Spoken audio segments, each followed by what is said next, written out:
Hello, welcome back to the Mr. Arsenal podcast for the biggest game of the weekend, arguably biggest game in Premier League history, rivalry started and all that.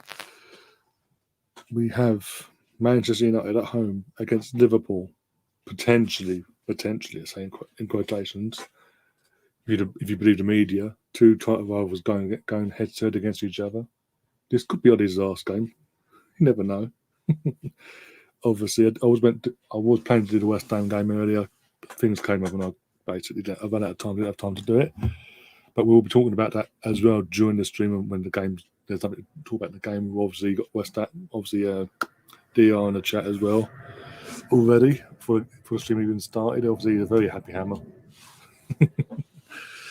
Hammers, we just made Tottenham look like lost duck farmers they really are. Yeah, literally. They've got nothing. They ain't getting anywhere near European football spots. The only way they're getting back into Europe if they win by some miracle a trophy, which ain't going to happen. So this season's the start of their downfall, and I can't wait. But going back to obviously this game as well, the big news from this is both that Mane's been dropped onto the bench for Jota for Liverpool, and Pogba's been dropped onto the bench. And they've gone for a midfield pivot of Fred and McTominay, which hasn't gone down well with Graham Souness and co. Oh dear, what's more pissing me off is fucking Donny van de Beek, poor lad. What's he got to do to get a chance, for fuck's sake, in these sort of games? How can a manager, any manager worth their ilk has got a brain in between their ears, believe McTominay or Fred is better than Donny van de Beek? But hey, what do I know? I'm just a fucking football fan. Well, Arsenal fan, but as in when it comes to these sort of things, I'm a neutral, so it's a football fan. Oh dear. Pretty much 4-away end there, as you'd expect. We're literally, how long are we away from kickoff? Oh, not that far. We're about 6 minutes away from kickoff as well. Sky will come back for another advert. But yeah, guys, what you're thinking about this game? Who do you think is going to win? I've got a poll in the chat. Do vote in the poll. Do grab the link to the stream and share it around as well.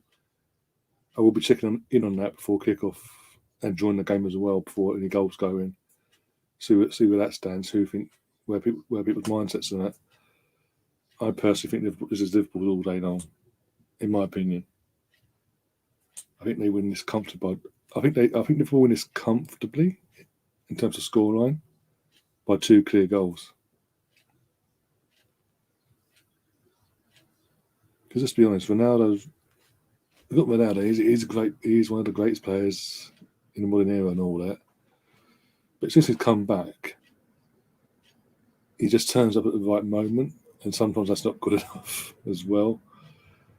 And he's not even getting the service either. Look, people got to remember as well with Ronaldo when he was at Man United last time. Look at the players they had when he left to go to Real Madrid. Look at that squad. And you compare it to this, it's nowhere near the level. And obviously he's come back and bigger, improved player. As people say, one of the best, if not the best in the world at the moment. And he's surrounded by mediocrity. To the point you're drawing 1-1 at home to Everton and things like that. Things that never happened when he was there last time. And he's not. I think he's come back thinking he's big enough and ugly enough to change it all like that. I don't think he realised the sort of task in hand that was coming their way. But it is what it is. Do I think I've gone for Liverpool to win by 2 clear goals, in my opinion. It'll be either 2-0 or 3-1. And if that happens, Solskjaer's gone, in my opinion. There's no coming back from it.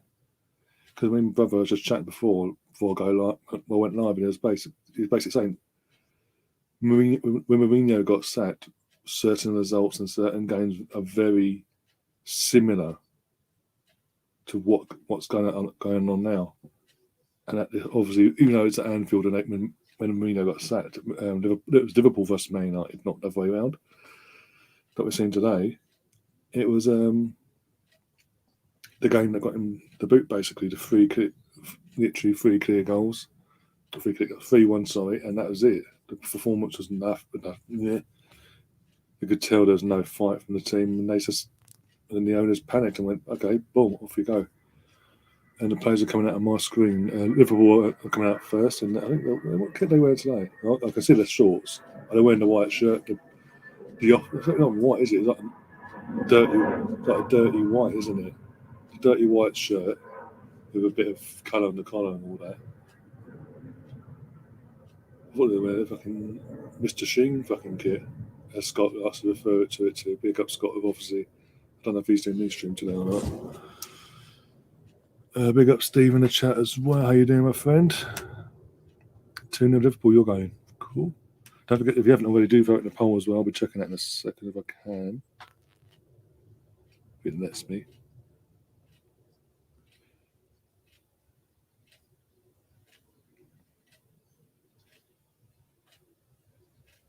But don't worry, guys, we will be, for all us die-hard hate Tottenham fans, hate Tottenham Football Club, we will be digressing what happened there tonight as well. We will be digging deep into that today. I'm loving it. Absolutely loving it. There you go. Look, don't I? Right, let's have a look. About this house. Let's go for the fucking lineups. He needs to piss off. 1 vote so far, saying Liverpool going to win. Right, just turn this up, shut this down now. Go back to this. You can have the best players, but if the manager coach isn't up to like not up to like certain other managers, we know the team will struggle. And this is what I was saying even before and well, especially definitely after they signed Ronaldo back to Man United this summer, just gone. Compared to when he took over, this squad of players they've got now, Man United, on paper, is good enough to compete to win a title, the league title and things like that. It's good enough, let's be honest. They've got the World Cup winners in Varane, Pogba, Ronaldo just mentioned. Squad players like Cavani can score goals and didn't struggle last year in terms of adapting to the league and things like that. You've got Jadon Sancho coming back. He hasn't hit the form that we know he's capable of, but that's going to take time to readjust to the English league. But Luke Shaw is a revived, rejuvenated player, one of the best left backs in the country at the moment. England's first choice. Marcus Rashford's grown as well in terms of Jesse Lingard went and sorted himself out and he's come back a different player. Not getting the game time again, but he's come back. He's rejuvenated his career in the last few months under David Moyes. But so you've got all these players we're mentioning here and others, obviously. As I say, they're clearly good enough on paper to compete for a league title and possibly win one.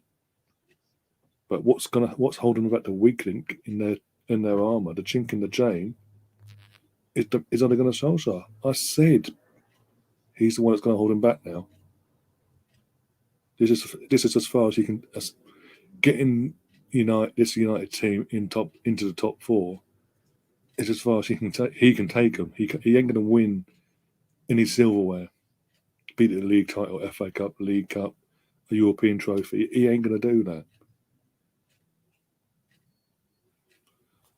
And I think certain fans are starting to realise that. But it's at the same time, they do get rid. Kick-off, by the way, are underway. Get the scoreboard up. There we go.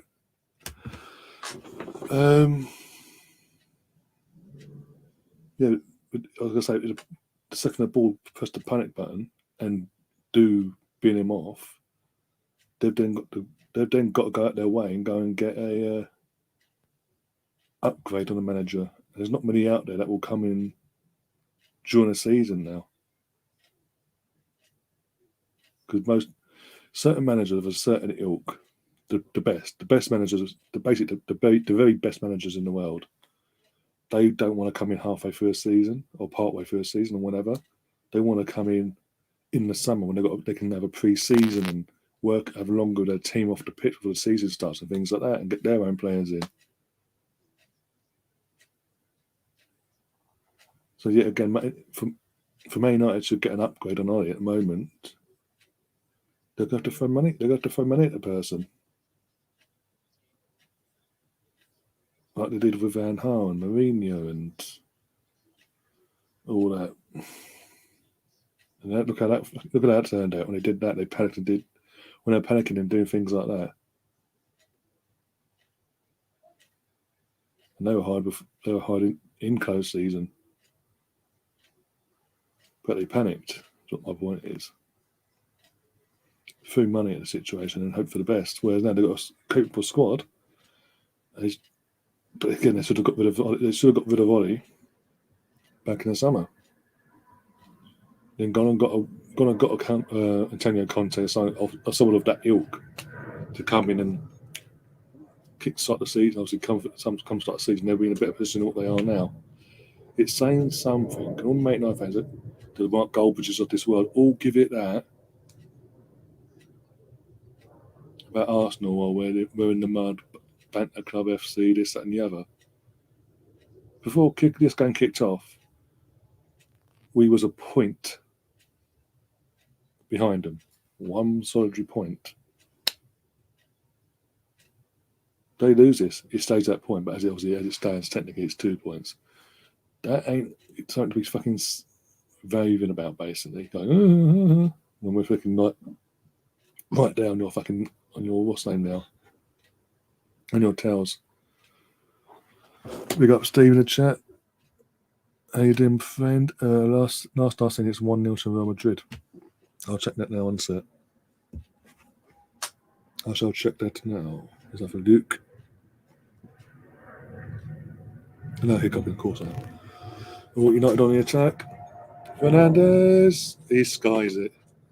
Wide open, had all the time in the world to get it under his feet and just send it back the other way in terms of to the far corner, the furthest away from him in terms of the goal.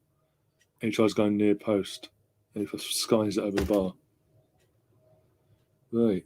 Leicester won 2-1 earlier. Look at the Championship. Fucking hell, Forest are getting thumped forward by Fulham. Rangers won earlier. There you go. Yeah, it's still 1-0. 60 minutes gone, 1-0 Real Madrid. Who scored? David Alaba. Okay, he's going to be a legend. He'll be held as a legend now. God. Again, I think it's fucking Barca to win that, really. And the thing is, because if they do go on to lose that, that's got massive pressure on Koeman. The difference, and the thing is with Barcelona, they sack Koeman, they've got to give him a massive payout in Compo, and then go and hire someone else, and they ain't got the money to do it. So, not for the sort of manager they need to go and get anyway. They can't afford to go fucking for a manager that no one's ever heard of, basically. Like they did after Pep did. After Pep left, they went through that. Oh, Salah's on the attack to the offside. I don't know. Plays going on. Keita 1-0, but it might be getting checked here. But the goal has been scored. It may be checked for offside from Salah. If not, he's got an assist, and that'd be Keita with the goal. And the defence, what defending was that? I'll get ready to change the scoreboard quickly, just in case. Let's have a look. This angle. Oh, he's way on. He is way on. That has been allowed. There's no way that's getting disallowed. Here we go. Here comes the abomination. Here comes the self-destruction now. And what were they? 5 minutes in. Naby Keita was a good goal. Well taken from him. Right in the penalty box. He runs into the penalty box with it and then just slots it beyond the keeper there, beyond De Gea. De Gea just literally spreads his legs and doesn't, like he tries to obviously stop it with his feet and it doesn't work. You've got hands, you can use your hands, De Gea, but nope, he didn't do that, and it's 1-0. And here comes, as I say, here comes self-destruct. Again, I have no sympathy for Man United. They're one of the other teams I don't have. When things like that are happening, I have no sympathy for them. Also, we haven't mentioned, obviously, debut. I think it's first start in the Premier League for their new defender. I can't remember his name now. Oh, going again. One sec. Oh, we're going to go for two. We're going for Bobby Firmino. Saved by De Gea. He actually used his hands this time.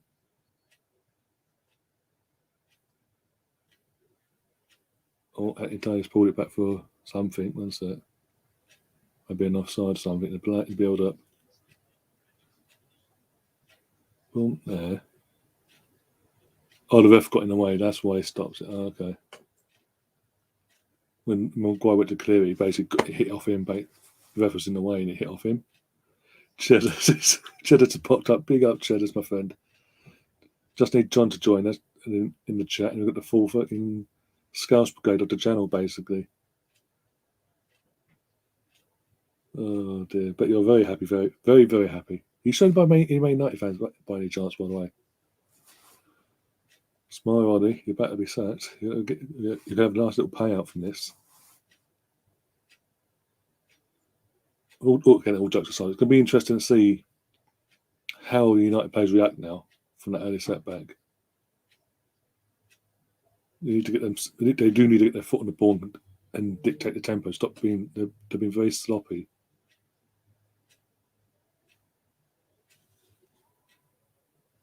Someone's having a fucking party. Right, I think Sam's my fucking captain, isn't it? I think he's my captain. I can't remember now. Who my captain is this week. Have a look. Yeah, I think so. Yep, Salah's my captain. So that's 8 points for Salah. Because he obviously got the assist. It's double, so haha.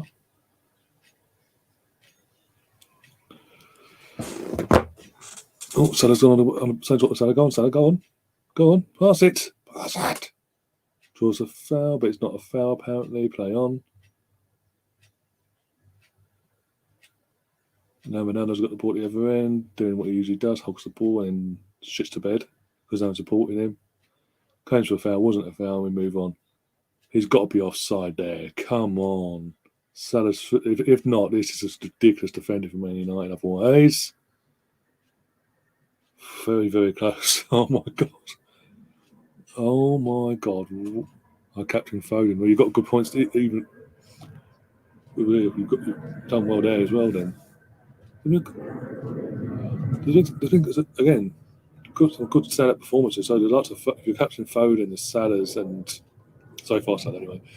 Your Foden's, Mason Mounts and all that. Smith Rowe, because obviously get the goal and assist and man of the match and all that.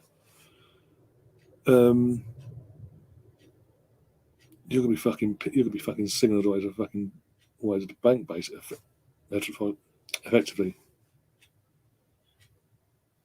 What was it? Smith Rowe Martin. Obviously, he's not my captain, then I think so. He got 13 points. So if I'd had him as captain, that would have been 26 points. I would have got for him on Friday night. But obviously, it's May night involved. Salah, he always turns up for these games as well. 9 times out of 10.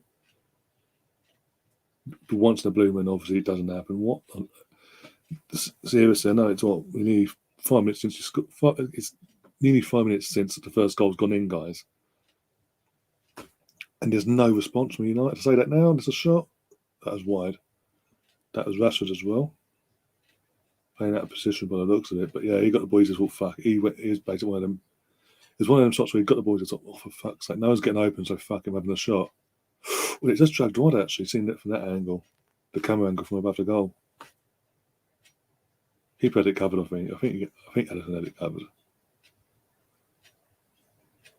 But as a whole, Man United ain't doing nothing in this game. They're giving away the ball away too easily, and they're dropping so deep, and letting Liverpool come at them.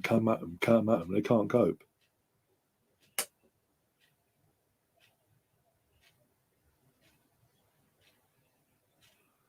I wonder how Goldbush is feeling right now. I know.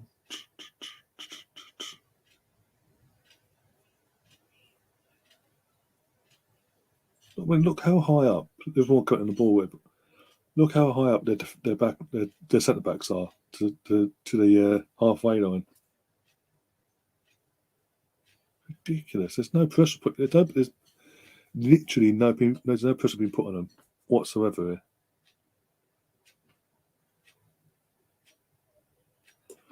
Just a bit cheeky.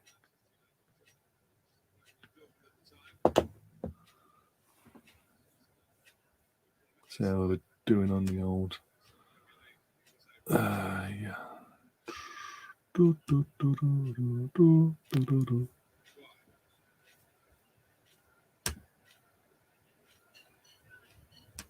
Okay. Bloody hell.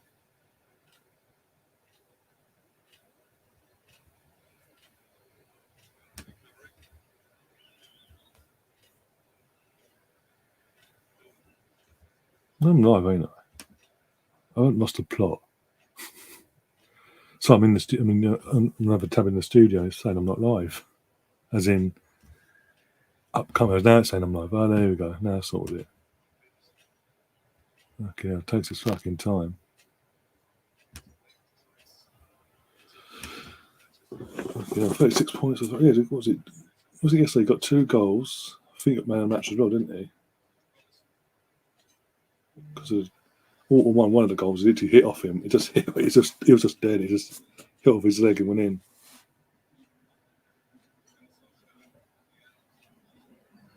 And it got given to him. Like, you won't score an easier goal than that, basically.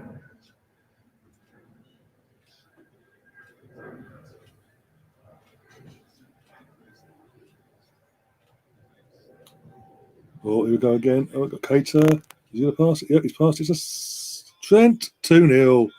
Yotta. What an assist. Again, poor defending. This is game over already. Only 13 minutes in. Cater.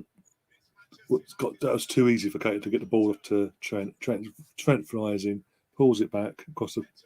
There's effectively an open goal for Yotta to studs it in.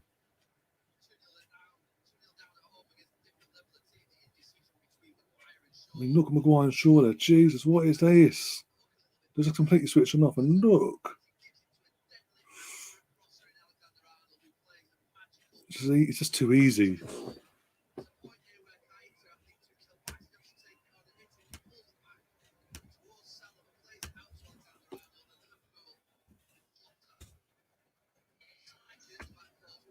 Are they checking it? I heard a thing. I don't know if they're checking it or not.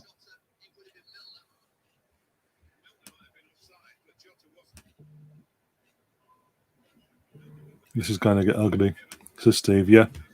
But as I said, basically 14 minutes now. 40, the goal went in at 13 minutes, something seconds, whatever. And it's now 2-0. Man United are the home team, and they're not playing like it.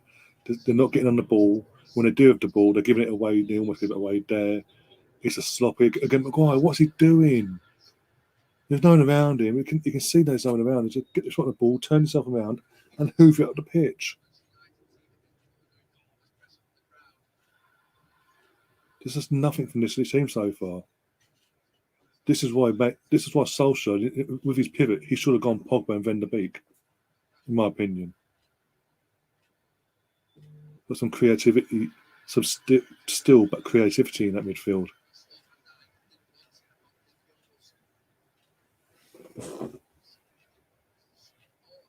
Goal was good, yeah. I was saying because I know as I'm typing it in and I heard the stadium announcer say something. I didn't hear what they said because I've got the volumes lowish.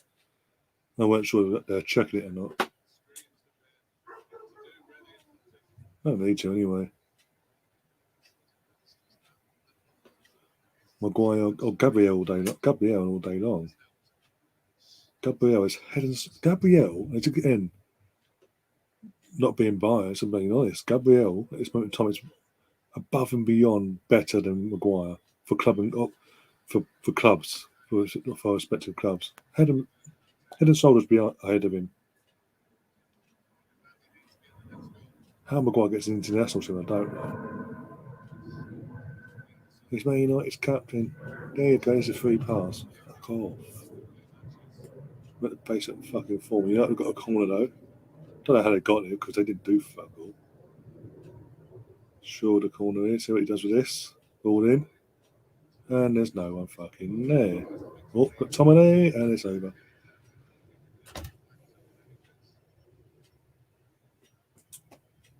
This is fun. I'd even take Gabriel Paulista over Maguire at this moment in time. And we're doing that.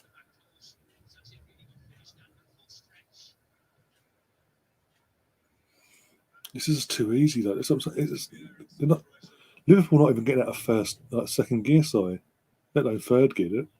They're just going for the motions themselves. Like it's so easy for them. Look at the space they've got.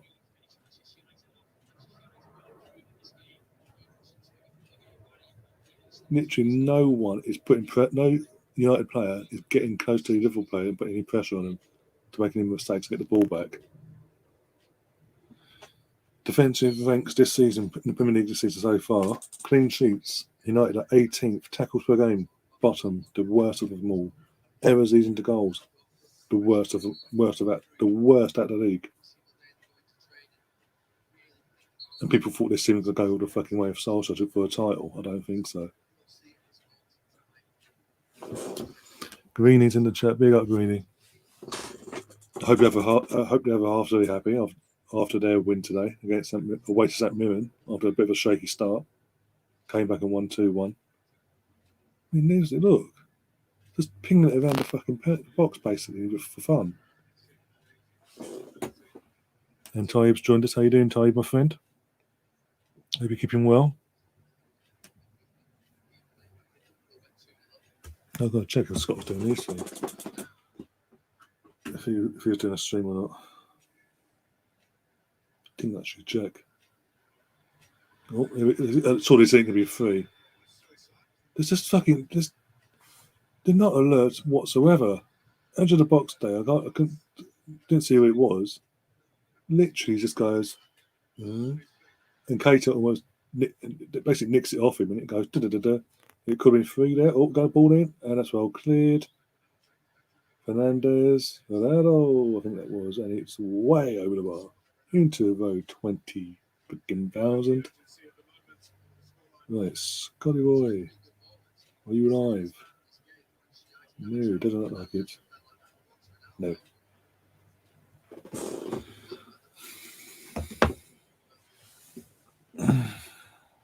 Oh dear. It is killing me, by the way. You got a bottle of water in it. Oh, Keita's now up. He's started off so well as well, Keita.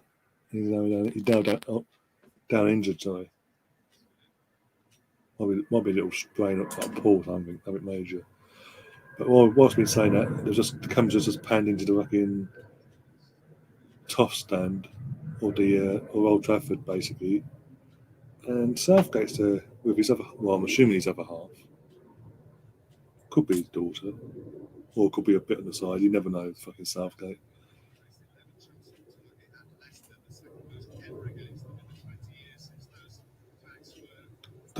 Again, with Southgate, there's no point because he already knows who he's picking for the next international break.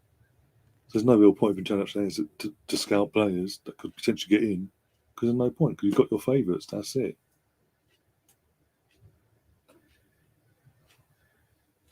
As I said yesterday, what was it? Pickford in goal yesterday because had 5 put past him against fucking Watford, but he'll be in the team he'll be in the squad in a couple of weeks' time. Ridiculous.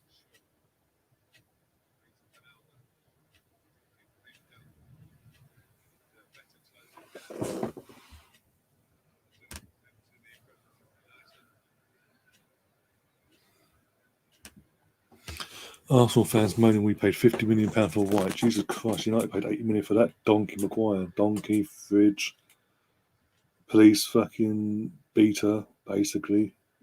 I still can't believe that hasn't been dealt with, by the way. They're quick, literally, got arrested, and originally got sentenced. He's appealed it. Him and these people have appealed that the original sentences have been found guilty. And that was over a year ago now. And that's never come to light since. That's never been dealt with.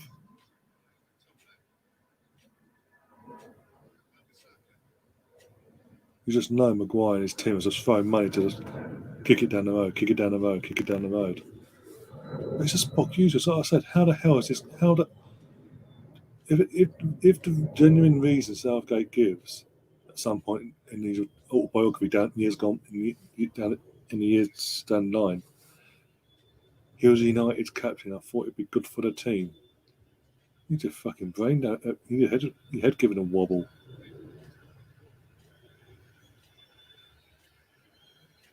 Just, yeah, it is what it is, though. And again, sure, shot, way wide.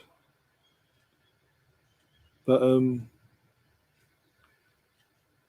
terms of the Ben White thing as well, Greeny, you got to remember a lot of the people complaining are the younger generation who are subscribed to the likes of Lee Gunner and all that, and see him bitching 24/7 about everything about the club. Even if it's a positive, we see it's a positive, he bitches about that. So then they bitch about it. Or if he's doing it, he's my favourite YouTuber or whatever. I'm going to do the exact same thing because if he can do it, I can do it. Because that's the mindset of the club. Because Lee Gunner runs the club, and fuck off. You got to use a bit of common sense in terms of back to the transfer market in general. I said in the summer, even though I was I was a bit unsure with Benjamin. I hold my hands up. So far, the last few games, he's starting to prove me wrong. Obviously now he's had more time to train and play with his teammates. Now we are seeing a sort of what he can bring to the plate. Sorry, whereas Maguire's been 80 million, and what's he done? But the reason why it's 50 million wasn't because that's his true value. Let's be honest. No, that's not a dig at Benjamin here. It's the Premier League again because of the money in the Premier League via the broadcasting and all that. We've got an attack here. One sec. Oh, it's fucking easy to clear.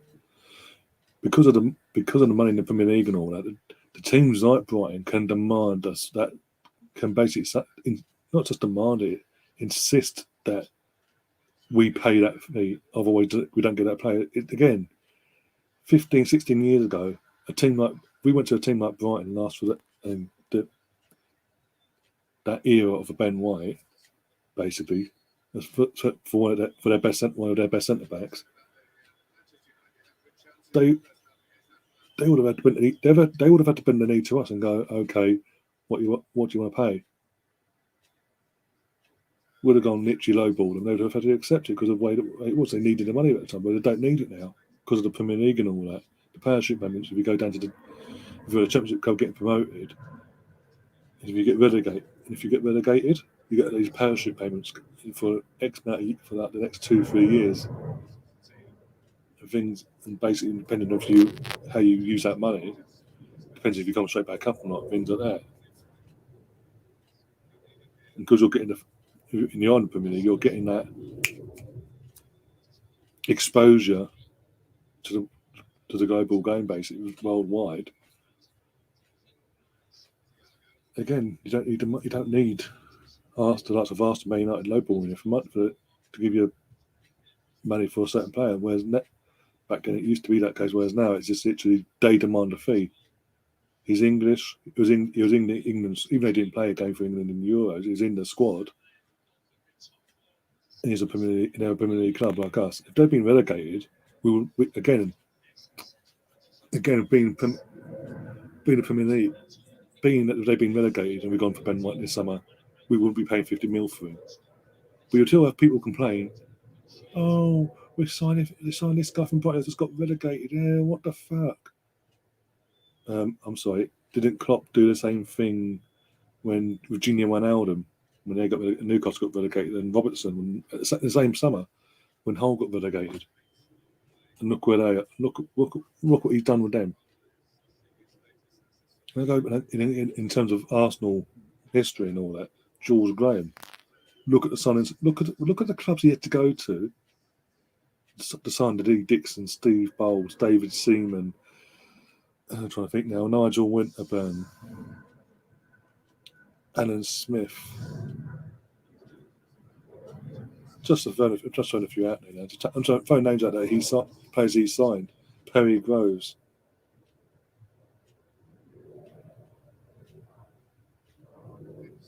But hey, did anyone complain? I don't think anyone complained. Imagine social media. If social media was around back then, Jesus Christ, the Miller's gone off for it. Oh, but that ain't good. Who went on for him? Missed that.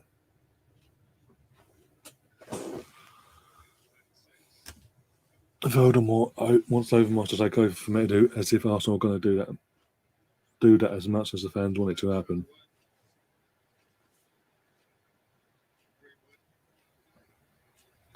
He just said, but the thing is with Voldemort, he just says things for the fucking sake of it now. I got sent clips of his goal reactions to when Arsenal played the other night against Villa when we were scoring the 3 goals we scored. He barely fucking went wahoo, basically. He barely moved a muscle. Yet when they scored, it was like, oh fucking there you go then. Da, da, da, da. We can't even keep a clean sheet. All that bollocks.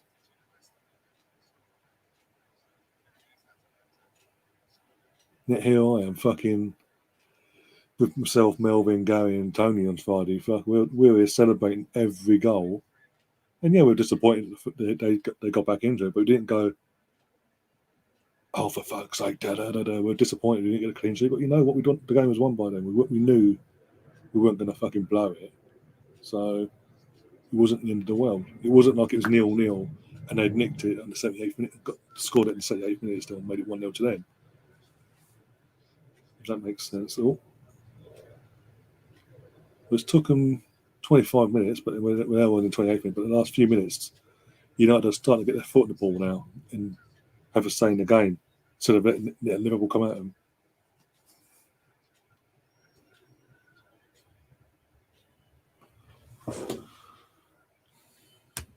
I will see everyone. Oh my god!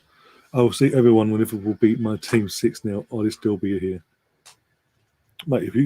If you guys lose, I've already said before the stream that I thought the ball win by 2 clear goals. As it stands, 2-0. Obviously, I said 2-0 or 3-1 myself. Either way, if you lose but 3-1 or you say 6-0, he's got to go. Surely he's got to. There's no defending that. It wouldn't be the first time under Gunnar Solskjaer that you've lost, but you conceded 6 at home against a rival. When Mourinho comes back and schools you and puts 6 past, and his team puts 6 past you, there's red flags going all over the place. I'm sorry. Yeah, of course I. Yeah, I think also that's in reference to what I was saying about the Ben White Maguire thing. But yeah, even the Maguire, he's a fucking Leicester saw Man United coming. I thought they'd take the piss, and they got. Oh, go on. There's another one. Oh my god! Oh, it's just skied up in the air. Hope for the best.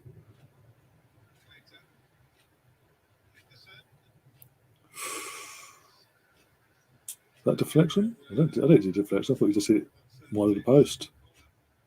Got a corner out of it, apparently. I didn't see that deflection myself, but again, the angle and all that the camera shows us. I will never understand how Fred and McTominay, aka the Chuckle Brothers, start over. Thank you. See, there are decent, there are Man United fans out here clearly that see what I see. I was literally saying that when you was 1-0, especially when we went 1-0 down. I was like, this is what. How can any manager with a brain between their ears not understand that Donny van der Beek and Pogba would be a better midfield pivot in any game against anyone better than McTominay and Fred? I mean, they spent 40 million. They made a point with Van der Beek last summer going to get him. I was pissed off when you got him because I wanted him. That's how that's how highly I rate Donny. He's a fantastic fucking footballer. And because of Ole Gunnar Solskjaer, not only is he not playing for Man United at the moment, he's barely getting a minute in. And when he does, even when he does fucking play, he's arguably one of the best players on the fucking pitch, and he gets dropped the next game. But no, this cannot be. Surely Salah. De Gea saves United's blushes there. Jesus Christ, that was poor. That would have been too easy. Jesus, every time they attack, especially when the ball's to Salah's feet, Jesus. But as I say about Donny van der Beek, yeah, I mean, the guy's not even in. He's been completely dropped from the international team as well in the last 12 months because he's not getting game time at United. He's a fantastic player. Like, seriously. I'd have him in my team all day. Even with the team we've got now at Arsenal, I'd have him alongside. In terms of what to go for this pivot and all this bollocks, I'd actually have him in our fucking 11 all day long. You could argue, again, I know Odegaard's only just joined in this, that, and the other. He may need a bit of time to adapt and all this fucking bullshit. Even though he had 6 months prior. Again, Odegaard will come good. I think he'll come good. It's just at the moment he's not hitting the heights consistently. Donny van der Beek would be on it. He's ready made, and the fact that obviously he's dating Dennis Bergkamp's daughter. So as it stands, his father-in-law used to play for the club. So even Dennis would have a word in his ear and say how much it means to play for the club. You need to understand what it means to play for the badge, for the club, for the fans.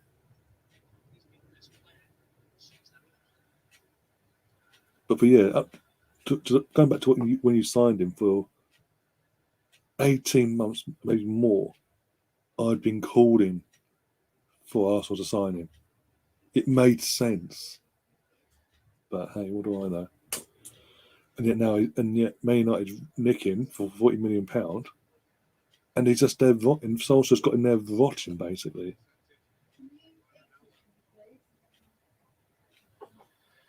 Oh my God, he's getting swept in midfield.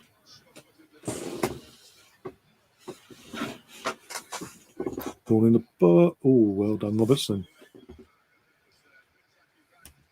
If someone asked me to pick Maguire or Baby to play in defence, I'll pick a Baby on my days. I feel bad for Van der Beek. He is wasted at Man United. If I were him, I would be pushing for a shot. There's heavy rumours in the UK, media-wise, that he's been telling his agent he wants out. He wants to go. He wants to stay in the Premier League, but he wants to play for a club. Oh my God, it's going to be 2-1. Nope. He wants to go to a club where he's guaranteed game time. Was to be given a chance. He feels like he's not wanted. What's the point of buying Sancho and Donny if they're not going to start nearly every game? Is money wasted and talent ruined? Exactly. Again, going back to United's lineup today, you're telling me Manchester born, even though I was in the blue side, whisper that Jadon Sancho wouldn't be up for this game. He wouldn't be doing better than what we're seeing at the moment from players that are playing at the moment. And again, this is another negative of signing someone like Ronaldo at the moment. We've seen it with Lingard. Lingard started the season. He was between the start of the season and when Ronaldo signed. Lingard was starting in the first 11 regularly as well. Ronaldo signed, and I barely seen Jesse since. So you're already seeing he's pushed himself. Obviously, Ronaldo, the name Ronaldo, puts himself ahead of everyone else in that position. And then Jaden he's arrived, promised game time. He's not got it. But hey, what do I know? But again, this comes down to having a manager that's strong enough and big, has the cojones basically to say to someone like Ronaldo, they're not performing for them, but a bar turn up for like a brief moment to save his bacon. You'll drop to the bench basically, without bending the knee to Ferguson because you do it once and old Ferguson, boss man complains, so you know what, you're back in the team. Fuck off. You're the manager, act like it.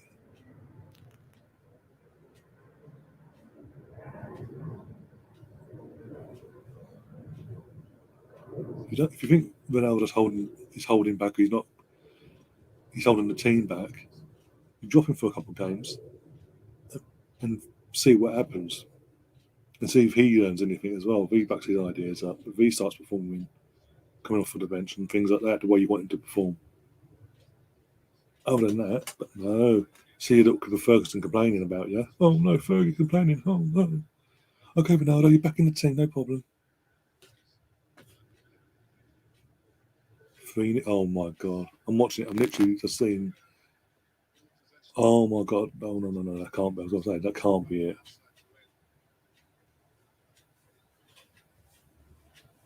It's just so easy for him. Look.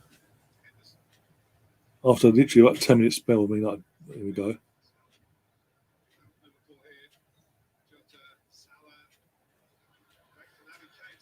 Salah. 3-0. This is gonna become a cricket score now. That's games like the game itself is over. It's just gonna be how many they lose by. That's more points than me. Thank you very much, Salah.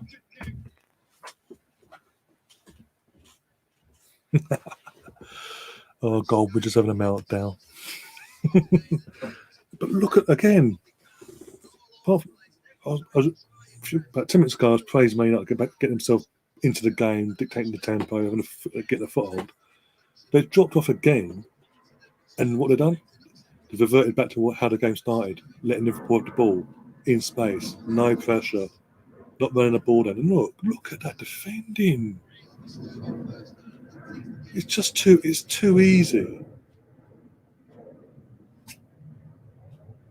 I tell you, saying I predicted Liverpool to get 5 past United. In fact, the way Liverpool are playing, it could happen. It could be more than 5 at this rate. We're 38 minutes into a game and it's 3-0. 2 of them came in the first 13 minutes.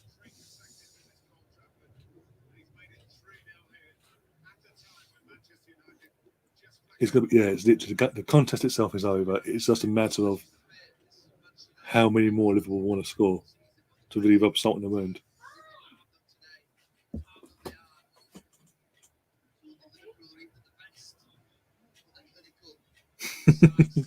Someone's just tweeted out. Obviously, one of the OGs that subs to the channel, subs to this channel and all that. He's just tweeted out. Looks like Steve Bruce may not be out of work for much longer.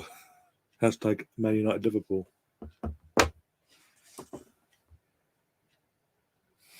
Imagine that, Jesus Christ. The absolute meltdown. I'll change my if that happened. If Steve Bruce was hired to replace fucking Ollie, I'd piss myself laughing. And at the same time, I'll be coming on here saying United are going down. Simple as. There's no coming back. That'll be my third choice of getting relegated. Jesus, imagine that. Imagine a meltdown. Fuck.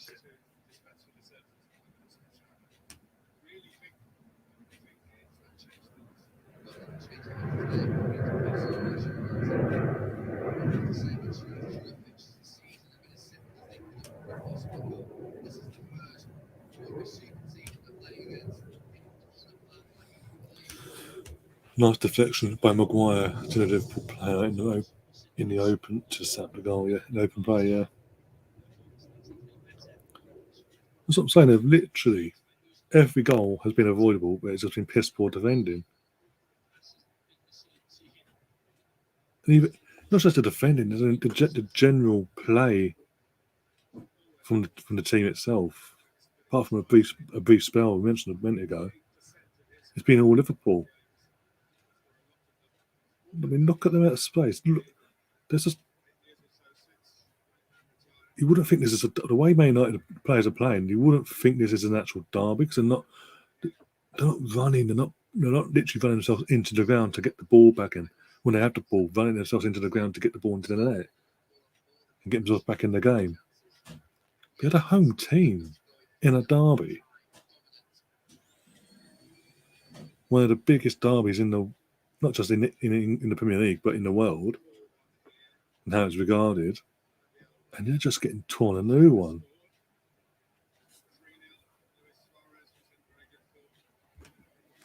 Old Trafford has become the theatre of nightmares. For Man United fans, yeah, Man United fans alike, yeah. Used to be the other way around. It used to be the theatre of nightmares of fucking everyone for visiting fans.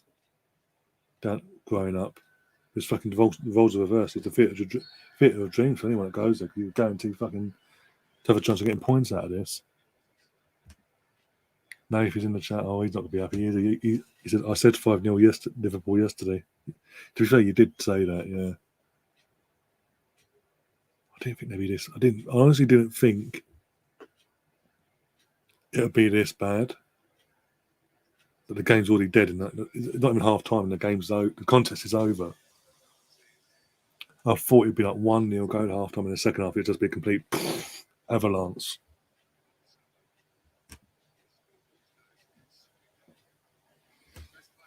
Any Man United fan who thought we would get a point in this game doesn't know football. Again, to be fair, I did say the board winners by 2 clear goals. Actually, I said I think, didn't I? Because I said I was, I can't remember what might have done. Can't remember. It was selling someone else. But they're winning by 2 clear goals, so I've got that as well. And also with that, you've got the bookings that are coming into play because Man United fans are out of frustration and start hacking players down.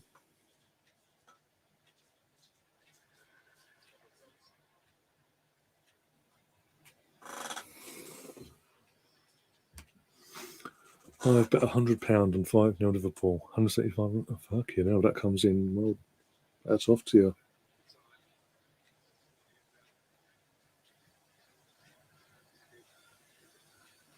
Probably won't be able to look at that. No. We'll find out later.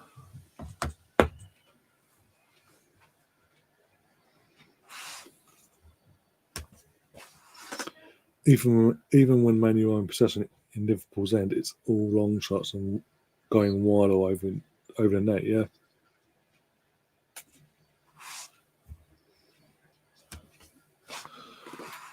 Luke Shaw gets it off in this game, and if we don't sack Ollie after this game, I'm going to support Salford City. Oh dear.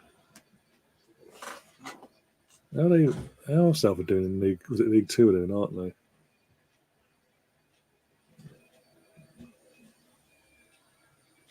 I don't even know who their manager is. That's another thing. That's another stream really. But Rashford. What was where else is a expect support to come to him, doesn't he? Like, gravitate towards me, and I'll put it in it that way. Run into space, stretch the defence. But look at this. Look at the ball attack. How fluid it is, and the threat it poses every time.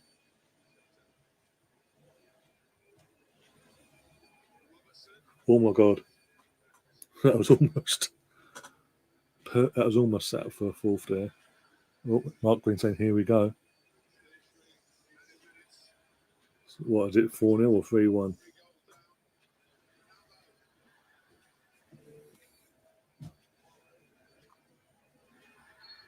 Oh, yeah. Now I see what you mean. Now, I see what you mean when you say, "Here we go." But now there's a dirty little prick there. That's naughty. That's the frustration from Ronaldo because of the player he's become over the last decade. That's frustration that he's playing in this shit team. Sorry, Nathan, but it is what it is. Possible red card for Cristiano.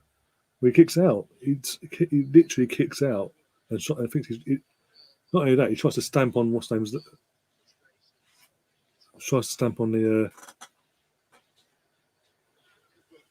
He's been booked. I don't know. Are they checking it? One sec. Kurt's holding it off. He kicks him in there and then kicks him again. He boots it. He actually goes to kicks him. He kicks him in the stomach. He attempts to boot him in the stomach. Dickhead.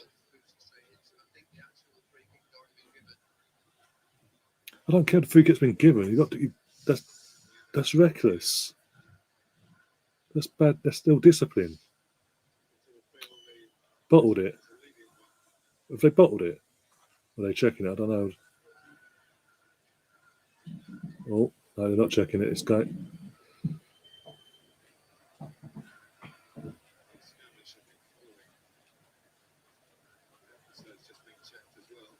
Well, he's been checked. One sec. That was violent conduct. I haven't changed the score on the screen. That's the point. Yeah. I thought I had. This is not changing the screen. I don't know why I didn't change the screen itself. Yeah. Okay, not bad. Oh my god, that's a high boot as well from Fred. How's it? Okay. I've seen my own players in the last 12 months be sent off for that sort of thing. Yeah, that's a booking now. Okay. Waiting for the welcome back to the Prem tackle from Henderson on Ronaldo shortly, yeah. Imagine going down holding your head and not being touched. I'm just seeing what you're seeing now, basically. From the angle up, from the initial angle, it looks like he got touched, but I don't know. I haven't seen the replay yet. In my defence.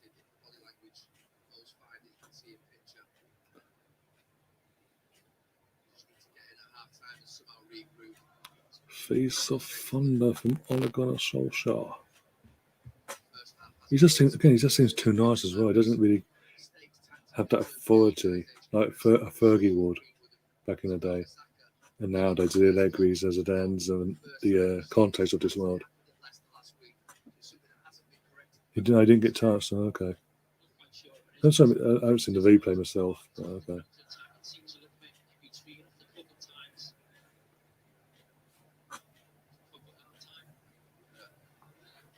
Oh no. No, who scores? I've just seen it in the chat, it's 4-0. You guys are saying. Pogba must be fuming himself. This is right at the end, it's got because it's obviously into injury time itself. It's Salah, I'm going, well, hey.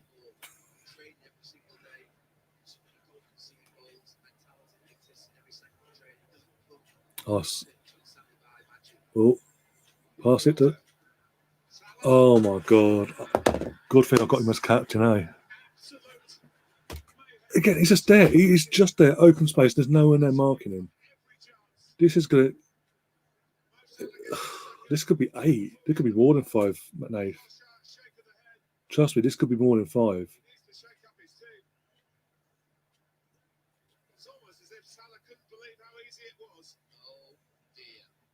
Look at the thing, there. 2 people plays around him, got down, and Jota with the assist. Look, Firmino.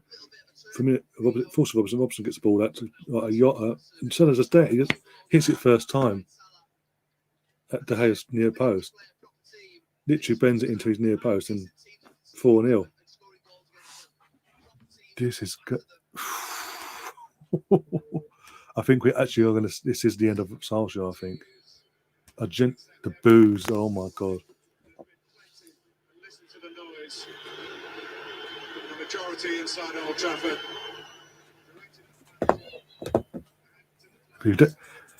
I hope you guys heard that. The booing, the jeering towards the team. I can't blame them. For one sense, I can't blame the fans, but again, I have no sympathy for the fuckers. What does it do for their goal difference, actually? Does it bring them closer to us, at least? I'd actually genuinely piss myself if they're literally like a position behind us now.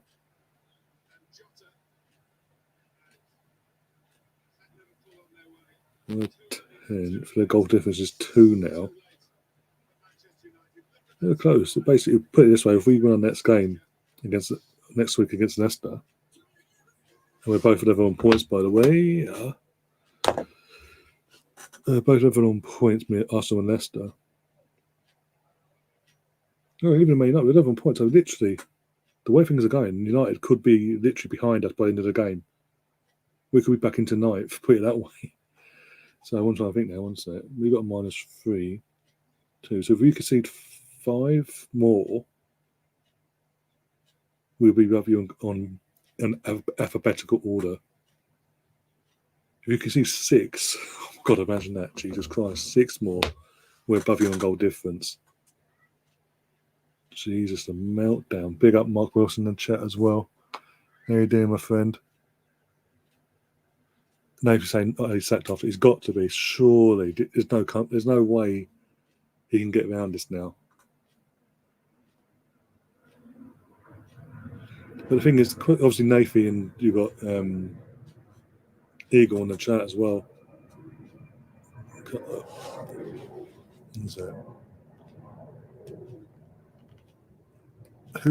Who would you genuinely have to come in?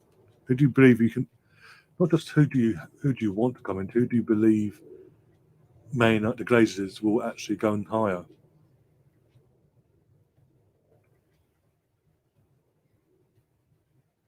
A cold assassin, that was it. Sorry, cold assassin. We've got Nath. We've got a couple. I've got a few United fans in here. That's the question to you guys. Who do you want to replace Ollie?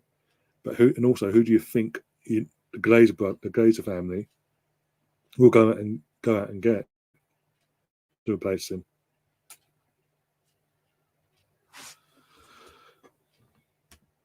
Mark said, I don't understand why Man United paid all that money for Sancho and he really plays. We were having this discussion about 15 minutes ago, Mark, myself, Nathan, the guys in the chat. We're saying not just Sancho as well, but Donny van de Beek as well. 40 million for Donny. No, they need just shy of 80 mil for Jaden. And they say that they're barely playing. And if they do play and have a good performance, they're still not getting a chance in the Premier League and things like it's just ridiculous.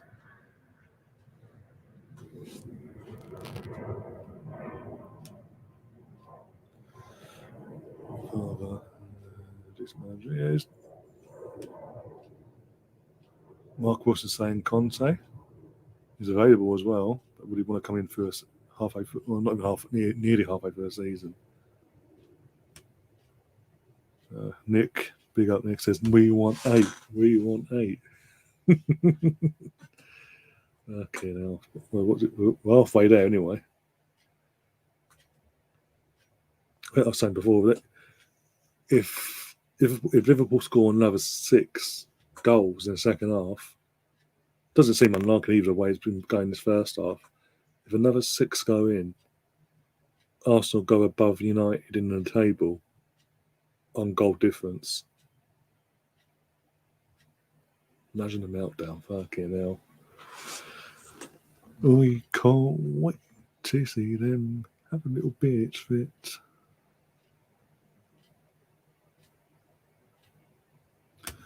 My fear is if Ollie gets sacked, we will get him to a place like we ain't that stupid. Wait, the Cronkies and the board are stupid, but they ain't that stupid.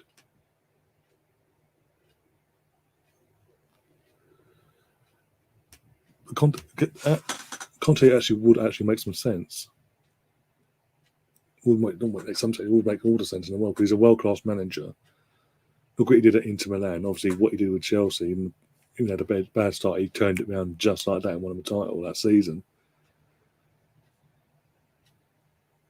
And he will be again. He's a huge improvement. And you haven't got to pay compensation to get him in either. You just got to agree terms with him basically. He knows the Premier League as well. He knows the big egos. He won't take shit. If Ronaldo ain't performing, he ain't playing. And Donny van de Beek might actually get a chance as well. And Sancho. Oh, dear.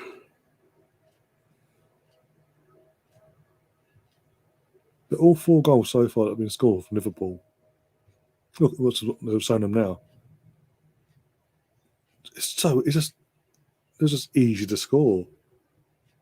There's no pressure on them from the defence to fuck it up. Basically, it was down to it.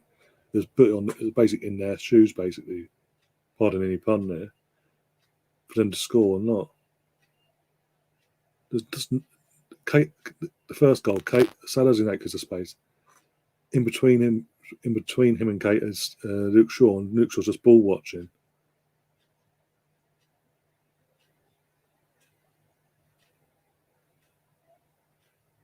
Second goal now. Mix up with Maguire and Shaw. Kate gets the ball, passes it off to Salah. Not to Salah, Trent. And again, look at the defend. There's no reaction from Shaw and Maguire to get in position. It's just like, boom, Trent gets the ball, bang, first time pass, into the box, bang, 2-0.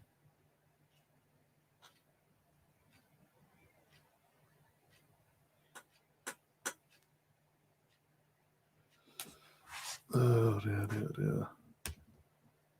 Big up Mr. Bungle says, mince pies in Aldi, £1.25, all butter short crust. Oh.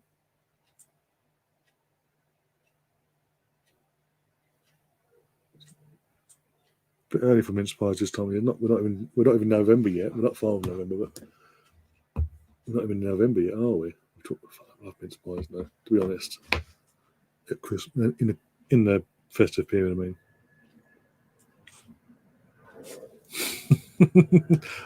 Mark, I genuinely will come on if that happens. I'll come on here live and mock Man United as a club for a good couple hours. And on again, whilst live, I will put a fucking nice little bet on United to be relegated if that was to happen this season. I mean, Jesus, imagine that! Fucking hell! Fucking Ramos are going to it. United fans are going to a complete meltdown. My mate is a Man United fan. He's nearly in tears. I love it. Again, like the Barcelona fan base and all that, and what they're going through. Man United again, because of the rivalry. Again, when I was growing up, the rival Arsenal Man United had, and the sort of stick we get every now and then from Man United fans, even nowadays, that we're in there, we live in their heads rent free. So when things like this happen, I have no sympathy for them. I take great pleasure in seeing this happen as a neutral. You're not a rival to us. We're going for the title, mate. We're literally living on points with you, dickhead. Keeps conceding goals to see where you stand then, mate. Paul Scholes looks gutted commentating on the first half. Don't get me started on Paul Scholes, fucking hell. There's something wrong in the water up north, and with all due respect. And if anyone, I don't know if you guys have seen, but there's a clip going around from Paul Scholes' daughter's Instagram post she put up yesterday, I think, over the weekend. And basically, another post she was saying she couldn't find her nail clippers and all that, asked her dad. And then the very next post, he's sick. He's biting her nails for her. And she puts true love. Oh my God. Jesus Christ.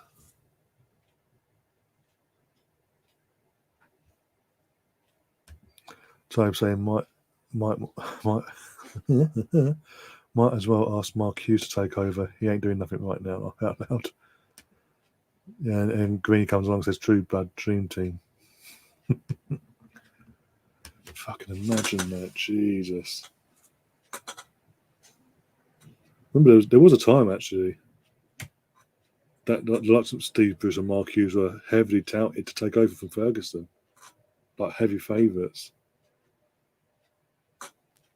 Fast forward a few years, it was David Moyes, and they've gone downhill.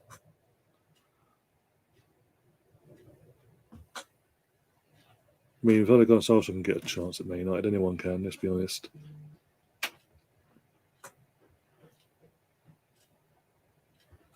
I think the one person who won't want him sacked now at this moment in time is Brownie, the Cardiff, obviously our resident Cardiff City fan.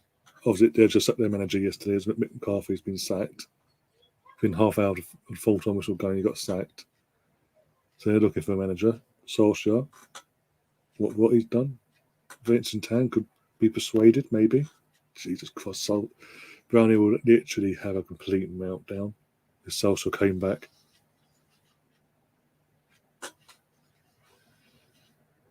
I'll have 4 boxes, please, Mr. Bonkers Troy. Can you make mine 6? I'll send you the money via PayPal.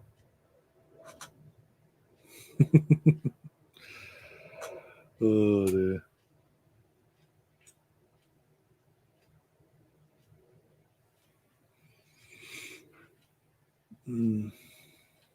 Bear with me, I was going to go for water behind me, by the way. So I'm going to put a water. Might have had some witness watching there. Oh my god, legs.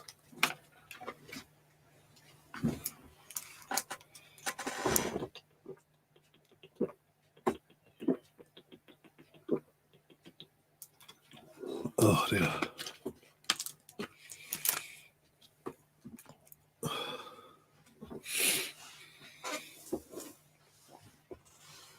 Oh dear, my head.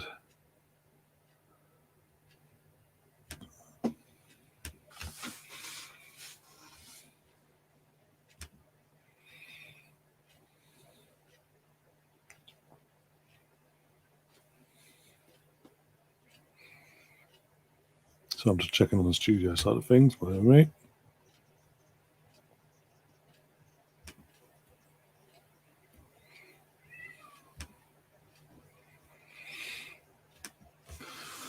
Oh dear. Apart from that, that's it. In terms of Premier League, isn't it?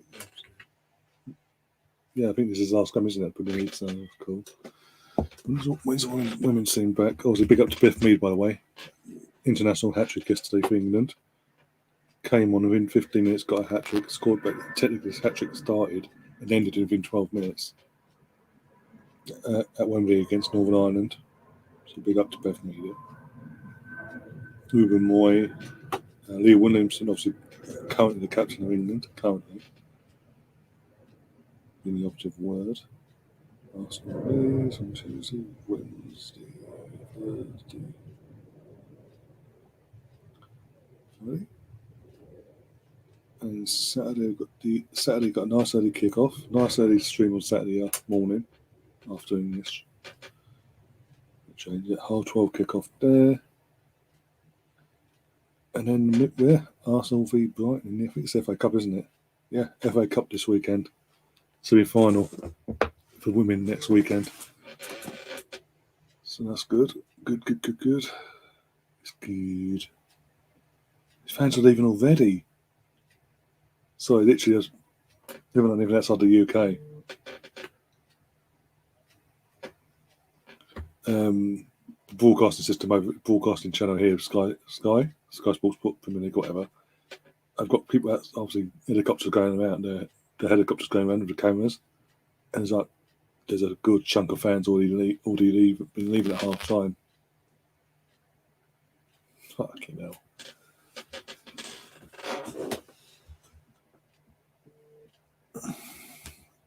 Are you watching F1 after the football? I might do, actually. Nothing else to do, so I might do.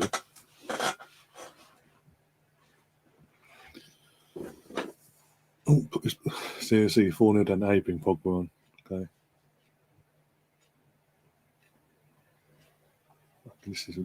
I remember the day, again, growing up, I remember the days it was actually Man United, home and Old Trafford and at Anfield that tore Liverpool new one. No matter what. There's a brief period of Liverpool sort of dominated the Anfield fixture a bit. And did a couple of wins at Old Trafford, but apart from that, not to this level. Back underway for the second half. Here we go. We want 5 more. We want 6 more. That's 8, 9. We want 10. We want 10. We want 10. On for Greenwood. Oh, that's who we came off for. I go on for. Mr. Pig's defence of volley is hilarious.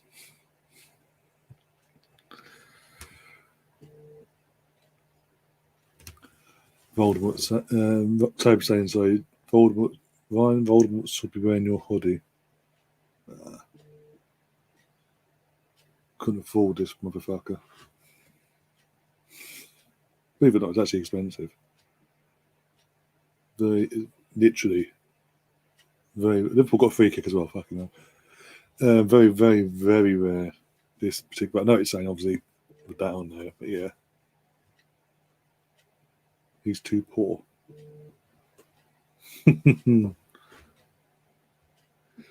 Colin just WhatsApped me as well. just literally WhatsApped me saying he's pissed himself off because obviously he's got family as well, brother and dad and all that, Manchester United fans. What's in the link? If he wants.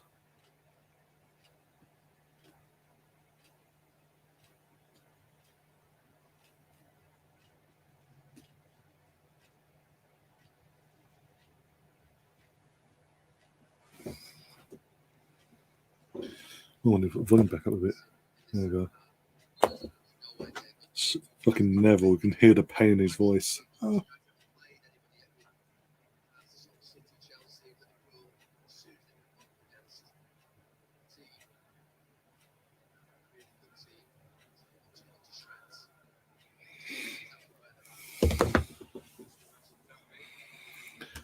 Popper for Greenwood.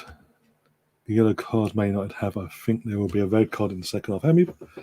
Ronaldo got booked. Fred got booked. Did anyone else get booked in that first half? Just out of interest, I can't remember now. Got carried away with all the goals. Oh, that's poor from Jones. You know, poor.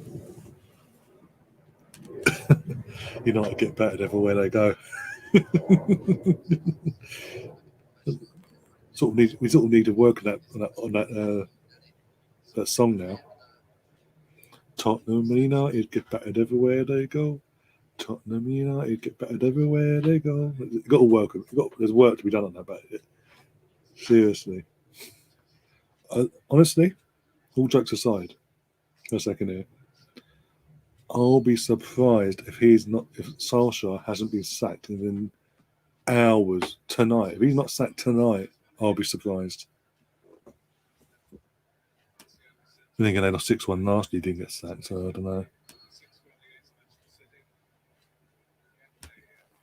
Right, so do that. Send it to whoever he wants. You can pop on.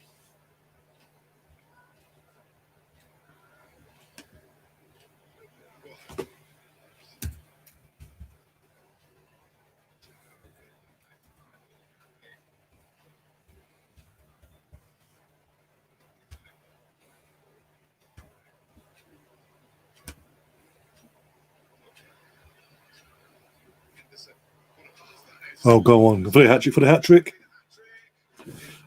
Salah with the hat trick. It's 5. We want 5 more. We want 5 more. We want 5 more. Come on. This is getting embarrassing. And Salah's got a hat trick as well. He's my captain.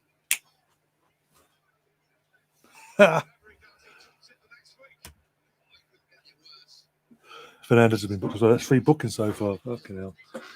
Fernandes should have been sent off, yeah. Oh, it's just again. What an assist from Henderson as well there. Outside of the boot. Boom, boom. Jesus Christ. But again, this has been the theme of the night so far. Every time they've attacked, Liverpool look dangerous. And Toby pissed himself laughing, but I'm enjoying this too much now. I'm loving this. I'm sorry. I'm obviously sorry. Big apologies to the Man United fans in the chat. Assassin and Nafi. I do apologise, but as a grown-up rival of Man United and all that, being an Arsenal fan, I'm enjoying this too much now. You brought it on yourselves, giving me crap. Give it, not just me, but Man United fans giving Arsenal fans crap for the last few years. I'm enjoying this too much now. Now here's someone else who's enjoying it even more than how I'm enjoying this. Bro, update your fucking banner. Yeah, I need to. Quick for the next before the sixth goes in. Mate, bro, this is embarrassing. This is actually embarrassing. Like, I mean, honest, I don't. Okay, here's the thing. Yeah, see if we don't beat this United team, I'm gonna be pissed.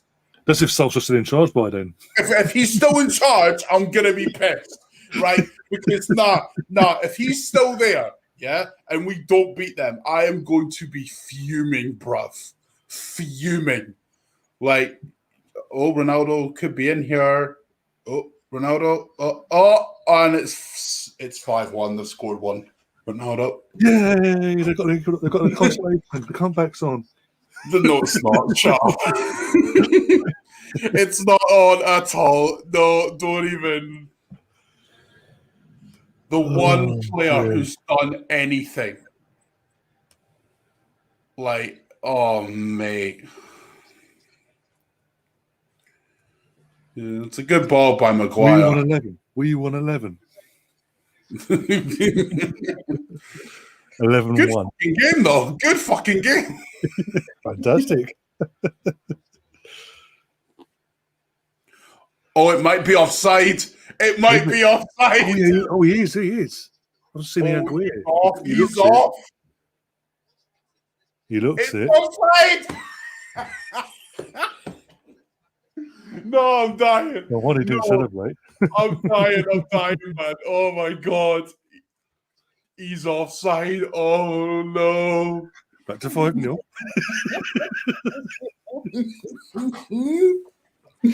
Hey, listen. If people think I'm going too harsh on United right now, listen. I've had to put up with banter from my family for years, right? So I'm enjoying the fuck out of this right now. Don't give a fuck, mate. Oh, mate, those Liverpool fans are having a fucking blast.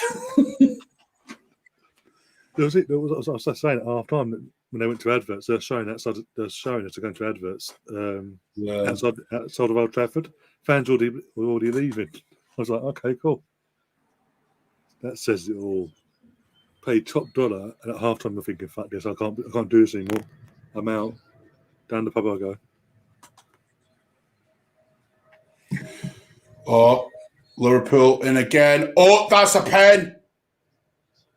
They've been given. That's a penalty. That is a definite pen. So Maguire again. Unbelievable. Maguire. He's had a nightmare today. 80 million quid, Ryan. 80 million quid. I think it was Green in the chat earlier. I was asking him, what is he doing? Green, my God. Green was asking me earlier, who do you prefer, Maguire or Gabriel? And I said, Gabriel all day long. Gabriel all day long, bruv. Oh, my God. What was that? What is he doing? Like, what the fuck? Is it a free kick or pen? It's a pen, bruv. It's been given. I know because I'm behind you by the sounds of it. Have a look. Oh, it's in the D. Might be a free kick, actually. It's in the D. Oh, mate. But still, man. That's still Salah Jota territory there. Bruv. That is bad. That is fucking bad. You're 5-0 down and you give Liverpool a free kick on the edge of the box. You fucking idiot. When every shot pretty much gone in. And every goal that's gone in so far, it's been easy to... It's been easy for... I feel bad for De Gea, man. Fucking hell. He's just thinking, what the fuck have I turned up today for? Was there any point? Defence hasn't turned up. Salah's going to take it, I think. Oh, he's got his hat trick, so he's going for more, obviously. Well, you know what? Salah 5 goals. What we betting on that?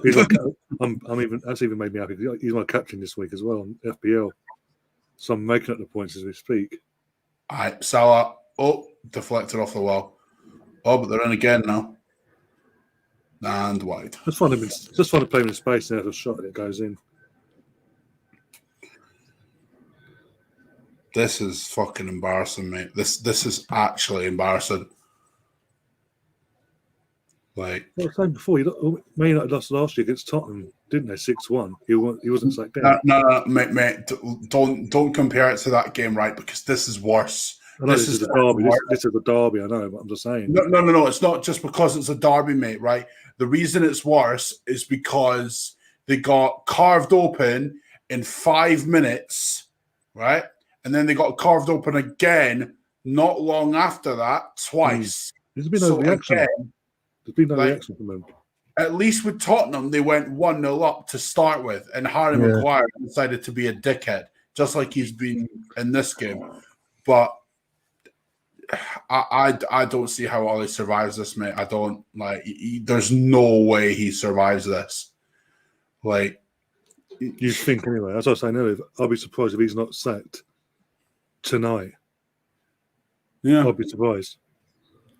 Bro, it's fine. It's fine losing to Liverpool. That can happen, but losing this badly, like, this is his team.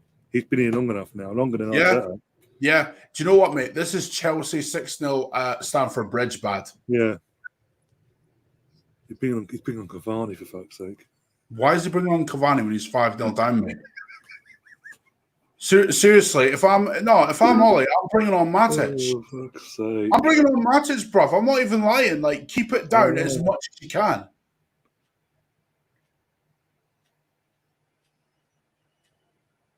You're going to get our service anyway because they haven't had any service at all. I mean, who plays Pogba on a bench in a game like this? I know. And brings them 4-0 down. Bro, this is what I mean. Like, see McTominay, yeah. I like him, but he goes hiding. Like, and it's not just for Man United. He does this. He does this for Scotland as well. Does it all the time. Like, and a midfield of Fred and McTominay when you've got Matic, Pogba, Bruno, Van der Beek, who can't even get a fucking game for whatever reason. Isn't it as well, by the way? Van der Beek doesn't get a game. And then you're playing Fred and McTominay. Like, that's the reason Ollie's going to get the sack. Oh. There we go. Mark Green saying there's a red. That should be a red card. What was happening? That actually should be a red. Yeah. Pogba got away with that. VAR not working today. Well, it was for the offside. So it was offside. It worked once. Yeah, it worked once. Oh my god! Yeah, I've just seen it now. That's a red. That is a definite red. He's gone in. They've got to check that, surely. He's gone in, studs in, red card all day long. Both feet, from what I can see as well. Yeah, 2-footed, studs up, red card. Oh my god! Yeah, Jesus. Even I felt that one. What? Oh, they've got to check that. It's going to VAR, bro. It's going to VAR. Bye, Pog. We've been on 5 minutes. Pog was done. Oh my god! It's going to VAR. Oh no! Sent over to the monitor, apparently. That's a red all day. Yeah, it's a red. It's a red. He's gone in, 2-footed, studs up, like. No matter what angle you look at it, that is a red. Yeah, he's endangered. He's endangered a fellow professional, basically. Yeah, the VAR's saying, or from what they're checking anyway, they're saying checking possible red card, serious foul play, definite red. Greeny just said he's gone. Oh, yellow. Okay, he's off. He's off. Gone. Oh no! Here comes the 11. This is gonna be bad. Oh no! Oh no! He's only been on 5 minutes as well. The look on Ollie's face, man. The look on Ollie's face. Do you know what? Pogba's let his team down there. He's let his team down. I like Pogba as a player, Ryan, as you know, but soon it's gonna have a fucking field day, isn't he? Like he's a fantastic midfielder, but he has let his team down massively there. Didn't even acknowledge Ollie, just went straight down the tunnel. Yeah.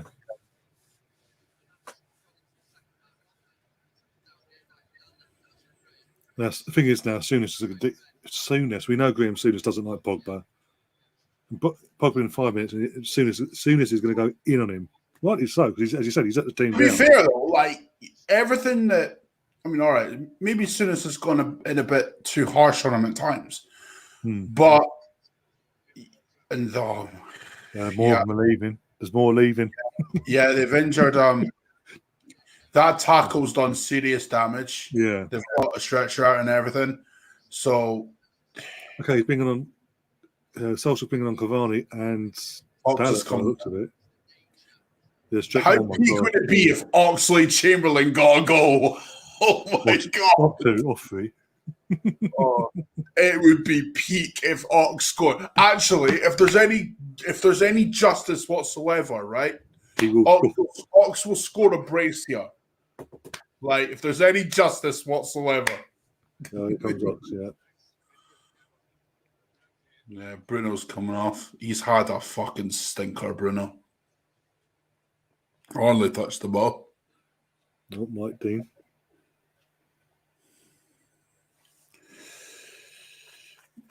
Yeah.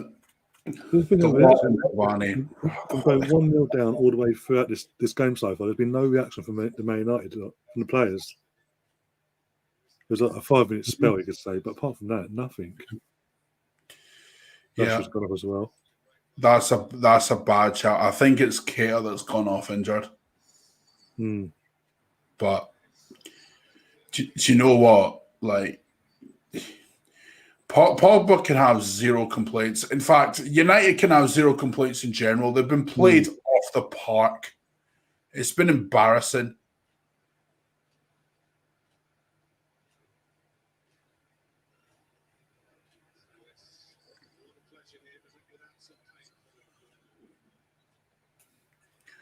I'm looking forward to the tears of Gary Neville, though. That I am looking forward to.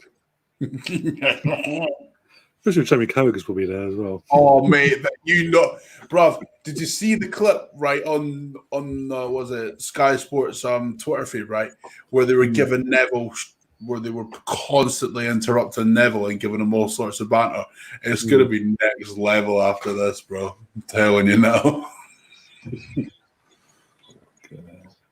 Oh, Liverpool on the attack here. The thing is, Liverpool don't even have to, go for it, but they're 5-0 up. They could probably get a couple more if they wanted. Yeah.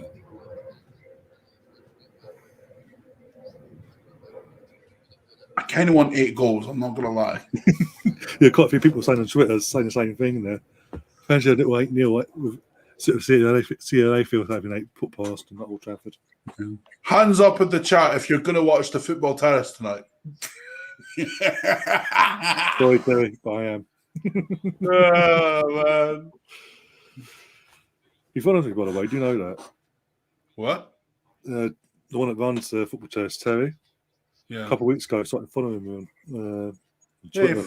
He follows me too. Don't know why, but it's completely random. I thought you wanted people like the people you'd want to come on and all that. But to be fair, though, even if he invited me, I wouldn't go on.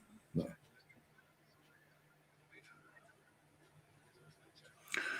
Oh, Salah on the right wing. Oh, over the bar just.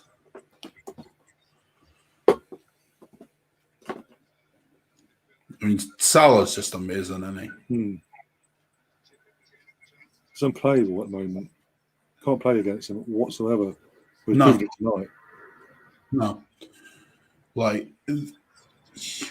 I mean, he was good last season because he was the top scorer, but Yeah. well, actually, no, it was Harry Kane, but Salah was pretty good.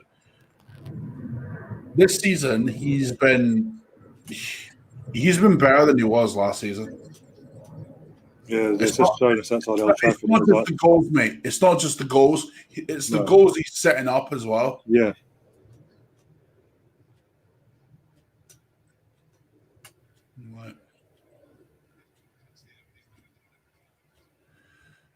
So yeah, there's just something outside the stadium as well, and literally there's like 200, maybe more fans leaving, making their way home basically.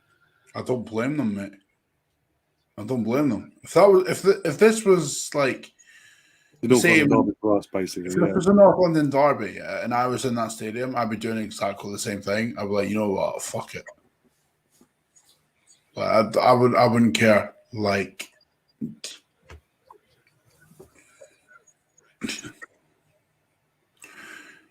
well, to be fair, Ronaldo's the only one that's done anything. Or trying to anyway. Yeah, exactly. Apart from that, everyone else has been shit.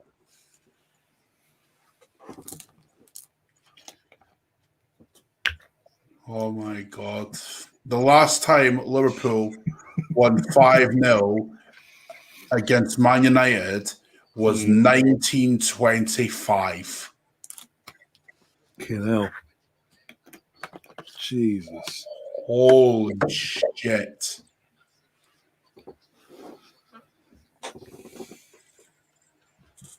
The last time Man United had 7 put past them in this fixture, 1895.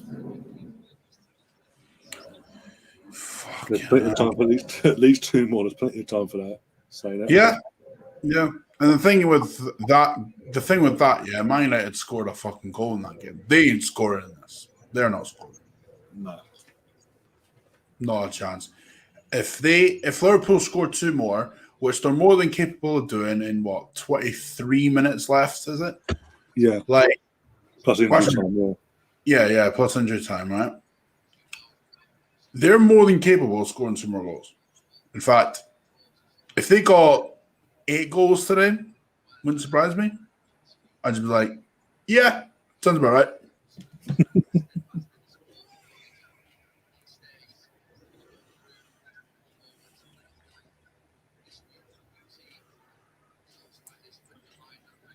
42 points I've got to sell now, as it stands. Oh my, don't take him off. Cop, do not take him off.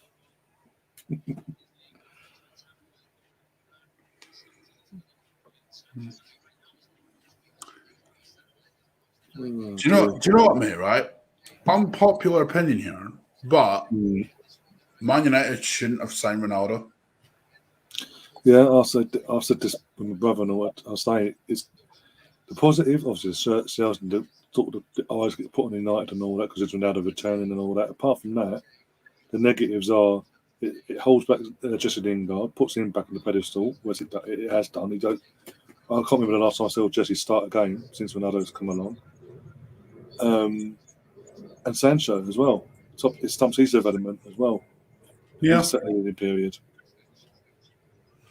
Like, signing Ronaldo has only stunted Greenwood. I don't care how you look at it. It has.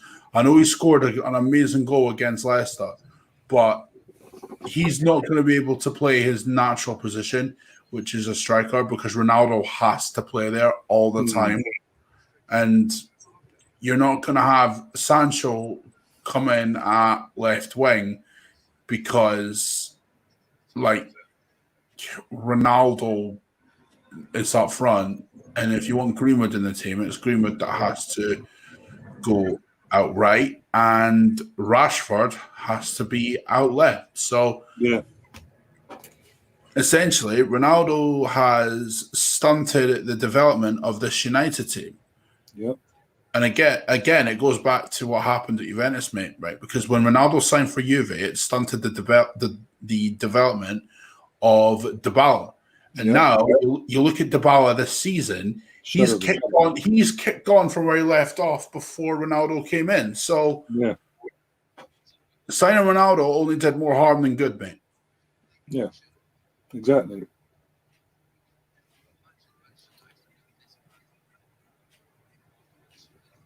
Personally, I think Ronaldo's agents had a field day, played the game, had a story put out there that Man City was interested. United shit the bed because of that reaction and paid the money. Yeah, Ronaldo was done when he left Real Madrid. Could have easily been 6 there. Literally, just for anyone who's not watching the game, there's also nice to talk about it. Literally, Liverpool are just camped up in the attacking half now, passing it in and around everywhere. That's a good. There's no Good. pressure whatsoever from the United team to get the ball back. Oh, yeah, I've just seen that. Oh my god, that was lucky for United. Yeah. Fergie's left the ground already. Well, he's actually left. Yeah, he's left. Yeah, Solskjaer's getting sacked, sadly. Yeah, he is. He is. I mean, Fergie didn't help United by leaving, Moyes basically a squad that was aging. But and he went upstairs straight away. He didn't give it a bit of breathing space. No, he didn't. No, that's what I'm saying. He didn't do that. So again, more pressure put on. And the Dutch Van Gaal had that as well. Mourinho, and now it's Oli, because he's always there. Yeah. When he was ill, obviously. I mean, United could have done with a clean break from Fergie, to be honest. Like they could have. They could have waited to at least give it 2-3 years to the rejig, basically. Give that in that rejig period. Fergie can stay away, and then literally after everything's back settled and going in the right direction, offer him the role of what he's got now. Do you think actually that if Fergie stepped away, like not gone upstairs, do you think that Fergie stepping away and Mourinho may have come in earlier than he did? Possibly. I think he definitely would have come in after Moyes. Actually, thinking about it, yeah. Once they decide Moyes, no. I'm not even taking Moyes into consideration, mate. What you're saying straight away, basically. If Fergie stepped away and didn't go upstairs prior to him retiring, do you think that Mourinho would have been in there after Fergie? No, yeah, actually, I do. Because Mourinho was still at that point where he was still competitive, wasn't he? In the sense of going for titles and all that. Yeah, he was. He was. Yeah. And he wouldn't have took the shit that Moyes not had to take that first season with players. Yeah. I know he wasn't the same after he came back from Madrid, but he still won a title since he's come back. He still won a Premier League title. Yeah. And he would have done that for United, no doubt about it, because United have the money to basically to back. Oh my God, Liverpool have had 88% possession in the last 10 minutes at Old Trafford. It honestly feels like a lot more than that. Bloody hell, that's embarrassing. Is that? Have you ever seen that in your life growing up? No, because I haven't. I actually haven't. Like, that's mental. Like, I mean, United have never been a possession-based team, but never would they be 12% at Old Trafford, man. Never. And they've played played Barcelona at Old Trafford when Barcelona in their pomp under Pep and all that. Yeah, and that never happened. No, they played the Invincibles, mate, and they never had that. No, and when it came to possession, no one touched the Invincibles because we kept the ball better than anybody, and we played our game. We didn't allow the referee or the opposition to dictate the tempo of the game. No matter what, we dictated that tempo. Yeah, we had the ball. As you say, we had the ball. We kept the ball. We used it to our advantage. Yeah, and United did the same back in the day, but this United team ain't doing shit, mate. They ain't doing shit. Honestly, they're not. No. When I look at this United team, they've got good players, as a collective. Rashford, Sancho, Bruno. Even though he got sent off, Pogba's still a good player.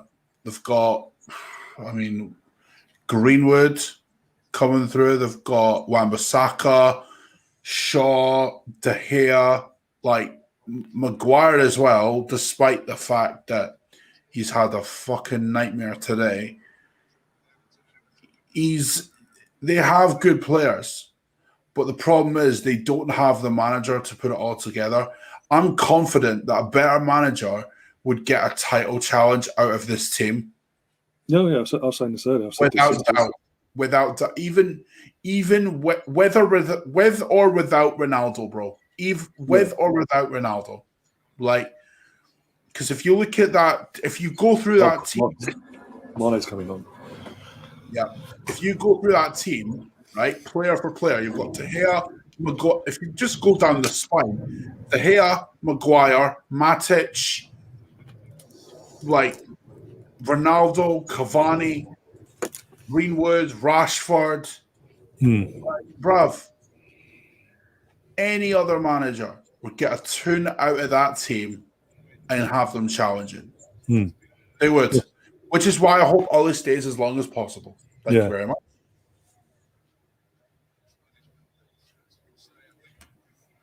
Jesus Christ. Mate, Henderson and Trent are doing 1-2s at Old Trafford. Fucking hell. Oh, mate. That's just... And you notice as well, right? Not one United player pressed them. Not one. They haven't all matched. And as I said, we just put Mane on as well. Fresh pair of legs. He's gonna want to score as well and get involved in the party. Oh, mate, Salah and Trent are just toying with man. Oh my god! But what we're seeing now at 5-0, we've seen this in the opening 5 minutes when it was 0-0 before the first goal went in.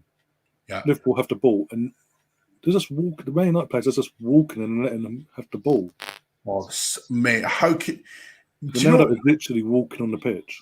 How can you allow Trent that much space still? Like, I just don't understand. Like, you know how good his crosses are, and yet you don't press him. Like, Jesus Christ.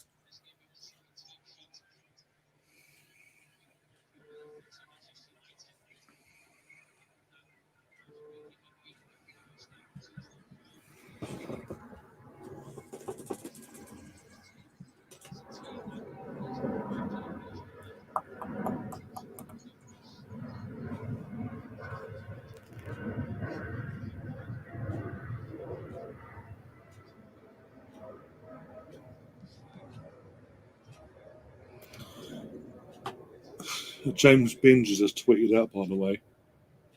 Hate to see Liverpool playing. Hate to see Liverpool stop playing when they only need 5 more to send United below Arsenal on the table.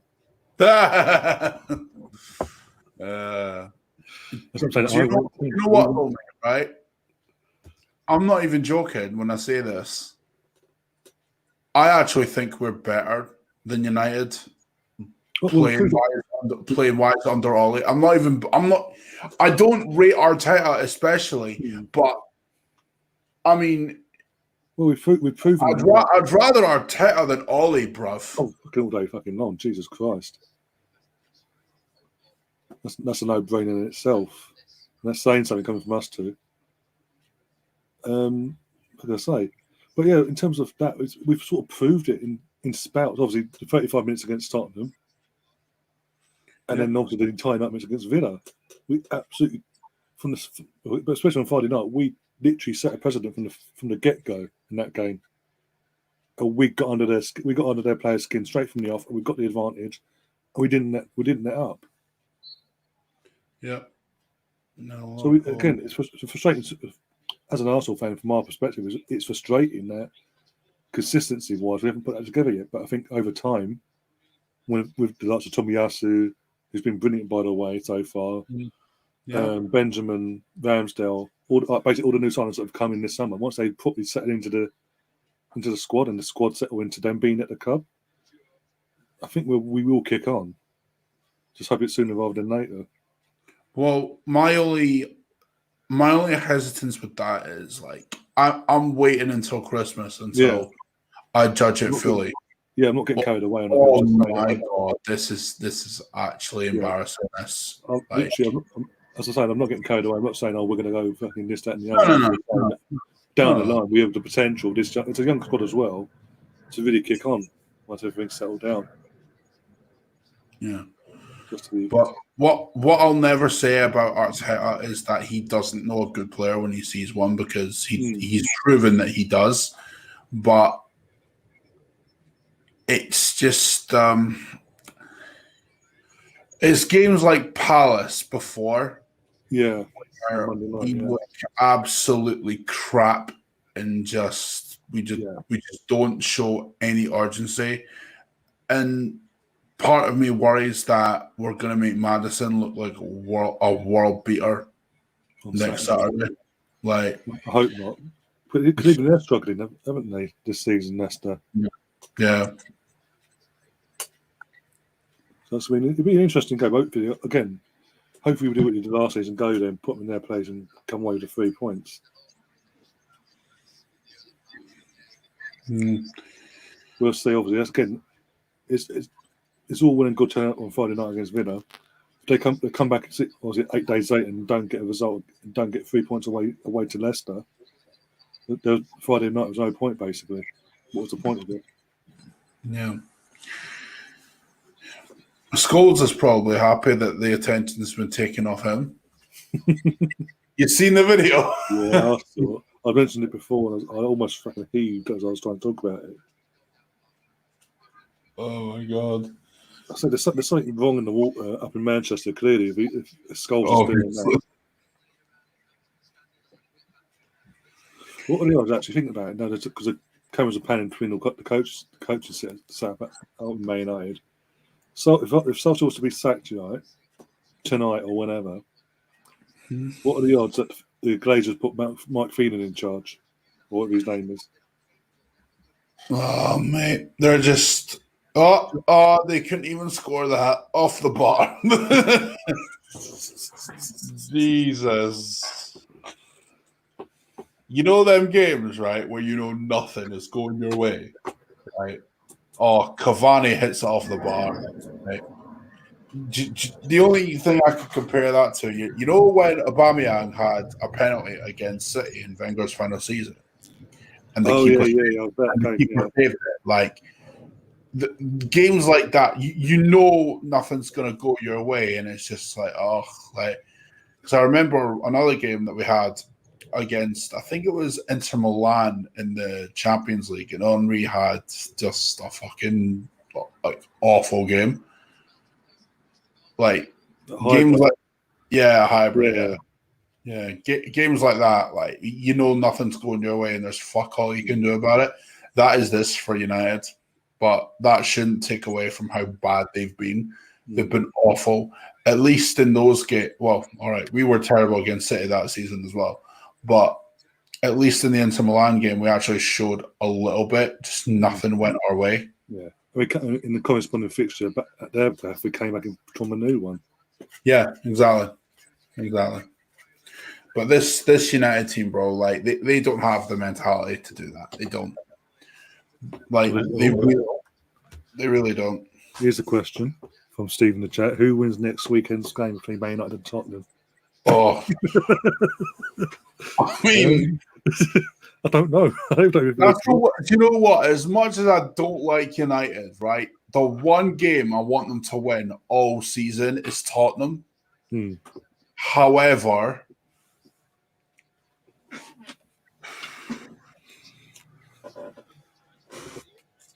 if Ollie's still in charge by then, I mean, if Ollie's still in charge, I can see them winning it. Because that would be going to save his ass, basically. No. Hear me out, right? The reason why I can see, if he's still in charge, the reason why I can see Ollie winning that game against Tottenham, right, is because he always gets a result when he needs one. Like, in the sense that Wenger always got a result when he needed it, when he was just teaspoon on the edge. And it's the same with Ollie. But I could also see I could see that going either way, really. I could see United win it. I could see it being a draw, but also I could see Tottenham winning it as well. But I don't know. And to tell you the absolute truth, mate, I don't even think Ollie's going to be there next week. I really don't. There's ways to lose against Liverpool, and this ain't it. There's a shot from behind in the goal basically of that Cavani hitting the crossbar. Oh, Basically, wow. his actual touch was going in, and Robertson's leg got in the way, pushed it onto the bar. Yellow card for Basaka.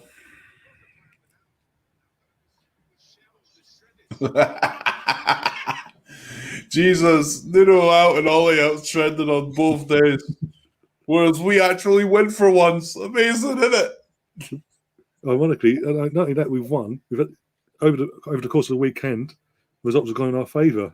But obviously, West Ham had to win for other things to go in our favour. But Yeah. Brighton lost as well. So that's a positive for us. United stay where they are. Tottenham stay where they are. So that's what I'm saying. If we got the Leicester next week and we actually do turn up and win, obviously now we've got the cup going midweek. But if we go, obviously we'll rest players on Tuesday with Saturday in mind. If we go Leicester and win, we could literally be just in the European spot by the end of the weekend. With obviously Tottenham Man United as well. So if we do win, we are climbing up the table massively next weekend.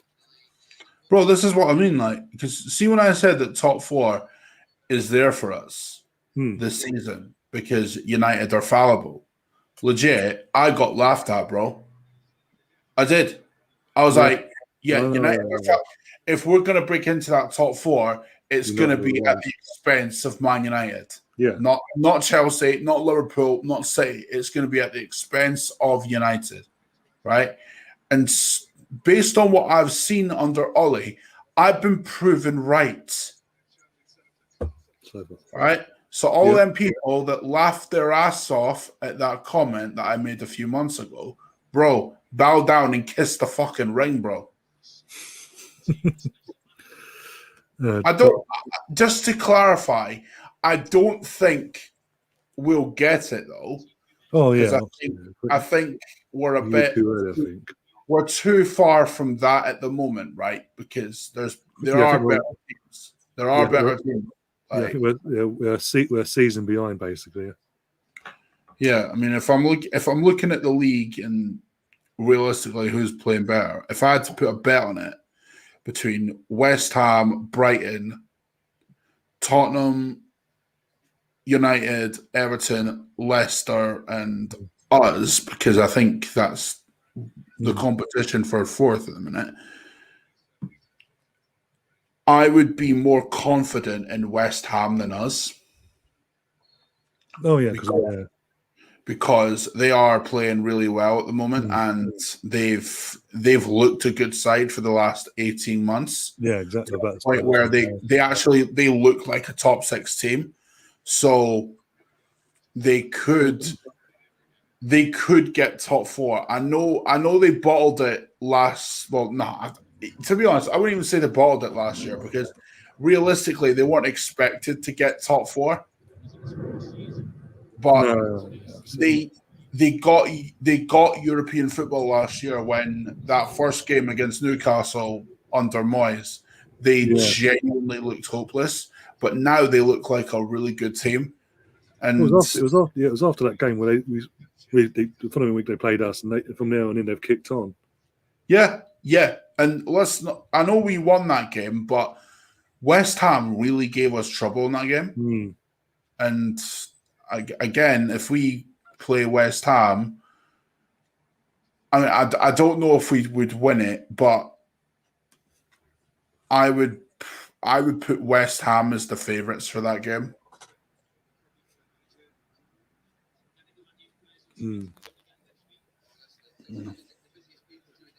Yeah, we play West Ham at our place. I think now in December. I think. No. I mean, all right. If you had to put money on it, right? Oh, do you back West Ham? And I'm not saying you bet on Arsenal because that's foolish. But who would you back, West Ham or Arsenal at this moment? At this moment in time, you just say West Ham because, as you say, they've had basically all our season and the start of this to build where they are at the moment.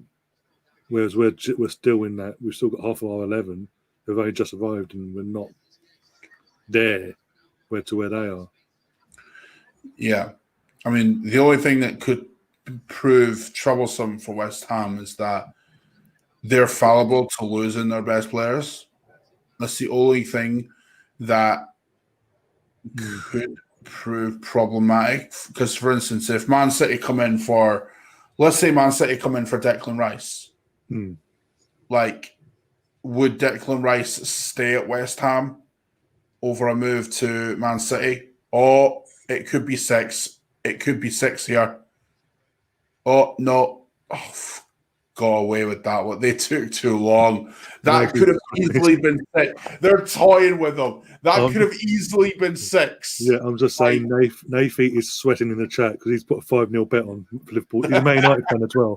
He said, mate, he put money on Liverpool to win 5-0, even though he's a Man United fan. And that's what this is what he gets in return. 17,500. Oh, mate.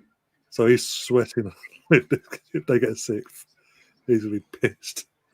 Mate, oh my God, I've just seen this as well. See like an hour before the game kicked off, right? Mark Goldbridge tweeted, that Liverpool side looks very beatable without Mane, Matip and Fabinho. We'll see. Yeah, that worked out well. He's had a howler there, mate. He's had a fucking howler. I'm surprised that's still up. Mate. Here's his phone gone to the league. Get ready. Oh, mate. Oh, the banter. Mate, the tweets beyond that are banterous, right? Because the official Specsavers account tweeted them after that 8 minutes ago, right? 8 minutes ago, saying, still looking for a brand partnership. Oh, mate. Oh, God, that's hilarious. Oh, Jesus Christ. Oh, when you're getting battered off Specsavers, maybe time to call it a day, you know what I mean? We're literally seconds away from full time, by the way. They got 3 minutes to hold out this. For me, like 92.5. I'm literally a few seconds. It's over 5-0, bro. I'll be very surprised if Ollie was in a job after tonight. Yeah. Honestly, if Ole Gunnar Solskjaer is not sacked as Man United manager, I would be stunned. The fact that Fergie's walked out, I think it's happening. The fact he's walked out. It has to, bro. It has to, because you can say what you want about Fergie, right? But he would never, even when he was past it, he would never lose 5-0 to Liverpool. Never. Yeah. And I know people can say, well, if he stayed the following season, he would have done. I don't think he would have, because one thing Fergie he may be past it, or he may have been past it, but the one thing he always had, to where you could look at it and go, he always has that aura. It was fear, because Fergie never got people on side by being nice. He got people on side by saying, listen, this is Manchester United. We have a certain standard. You'll meet that or you'll be gone. Exactly. As far as I'm concerned, Ollie does not meet that standard of, when you think of Manchester United managers growing up, you're thinking of Fergie. You're thinking of, all right, maybe it didn't work out, but you're thinking of Louis van Gaal, right? That big that guy that, the name value. You're thinking of Jose Mourinho. You're thinking of Antonio Conte as well. Guys like that. You're not thinking of Ole Gunnar Solskjaer, mate. No, of course not. He ain't a man. About Ferguson as well. Look, to back that up, you just got to look at how things went down with Dwight York, DeAnder Coles, Kasper Schmeichel, Ruud van Nistelrooy when they were at their pomp. Berbatov had the season of his life, got dropped in the Champions League final, had a kickoff, and he was at the door in 5 minutes later. Yeah. And you know what? Fergie, as much as he was past it, before Moyes got hired, Yeah. Right? He went to Moyes and was like, listen, I've got you Van Persie, I've got you Kagawa, I've got you this, I've got you that. Sell Wayne Rooney. Hmm. But, to be fair to Moyes, he did try to. well, To an do you extent. know what it was? I think he caved into the pressure of the media with that one. Yeah. Because almost everyone, myself included, was saying you cannot sell Wayne Rooney to Chelsea, especially if it's a Jose Mourinho ran Chelsea. You can't. But looking back at it now, and I know hindsight's 2020 and everything else, but looking back at it, you gotta admit it now. Fergie was right on that. He was. Yeah, clearly. He knew what was coming. He knew Rooney wasn't needed, basically, service to requirement. The hassle he could cause as well. Nah, and what separates guys like Fergie from Wenger, right? Because to me, the conversation between Fergie and Wenger, that shouldn't even be a conversation, because while Fergie was past it in like his latter years, he left Manchester United with a Premier League title. I know he bought Van Persie to do it, but that's what top managers do. They do everything to ensure the best for their club. And Sir Alex Ferguson, with the signing of Robin Van Persie, secured a title for Manchester United. And the funny thing about that is, mate, the second that happened, right, I knew Man United were going to win the league. And it was only confirmed in the first half of that season, because Manchester United were awful that first half of the season. Atrocious. That defense was really, really bad. But it was a sense of like Kevin Keegan in his last days at Newcastle, where it was just outscore the opposition, basically. Yeah. And that's exactly what they did. And they won a title off the back of that. You'd never see that now. You'd never see a side just outscore the opposition and win a league.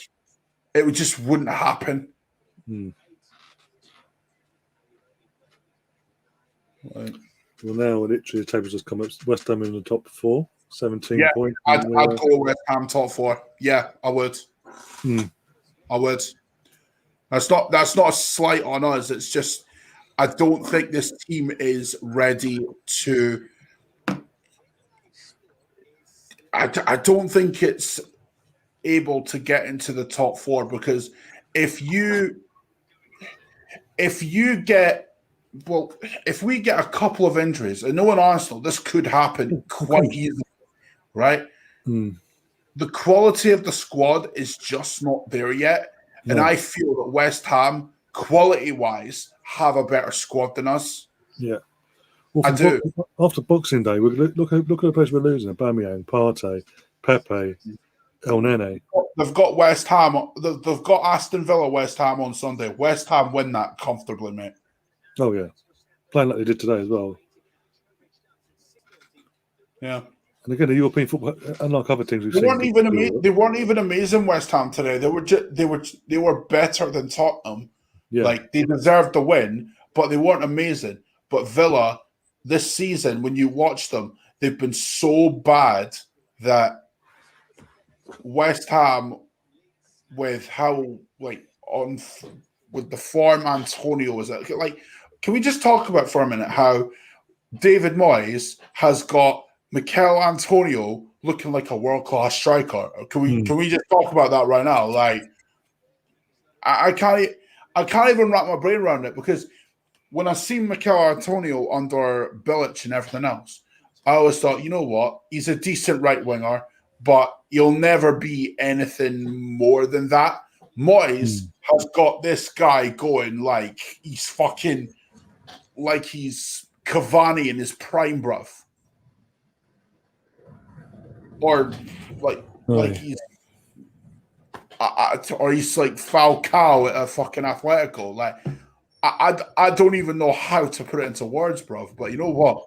Fair play to Moyes, like, fair fucking play, man. Oh, dear. A lot of people saying, obviously, Ollie in, give Ollie a 4-year contract. Good one next week, Man United versus Tottenham. Hope it's a 0-0 both sets of fans have to suffer. Yeah, I'll be done with that. Tottenham and Knights and United are the only clubs not to score this weekend that featured 40 goals. Wait, is that for real? 40 goals this weekend? Yeah, so obviously 5 their stat, 5 from Liverpool now. Chelsea got 7. Yeah, We Chelsea got got some. 3. You had Leicester versus Brentford was 3 goals in that. It finished 2-1. Obviously 1-0 earlier with West Ham as well. Just looking for it now. One sec. 2-2 will be between Southampton and Burnley. That's 4 goals. There was 4 goals in our game. Yeah. So 7, 8, 9. 2 in Palace, Newcastle. Yeah, 5. 7 in Everton and Watford. Yeah. 2 in Leeds and Wolves. 4 in Southampton, Burnley, and 5 Brighton, Man City. And then you've got like 4 in ours. Yeah. And out of all that, Tottenham Knights and United are the only ones that didn't score in a game in the weekend. That's 40 odd goals. They could have scored, but it was offside. Oh well. And to be fair, it could have been more than 40 goals if Liverpool didn't take the foot off the gas and just treat it as a training session for the last 35 minutes. It sort of went down. Pogba got sent off, and he sort of went, "Oh, bit of mercy. Let's just fuck about of him a bit." And even then, they could have scored a 6th and 7th. I mean,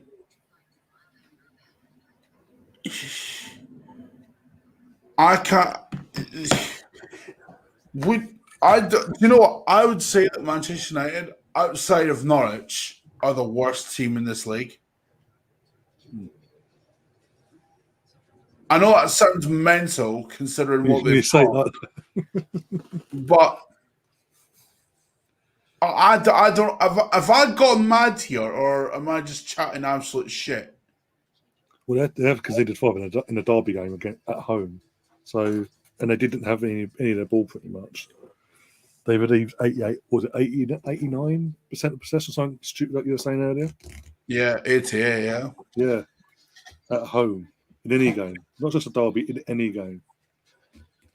So you're not far off, I don't think. It's just that they've, with certain player personnel, sometimes they turn up and sometimes they don't. I mean, literally, and taking out the equation midweek in the Champions League, the last 2 league games, they've conceded 9, scored 2 in 2 league games.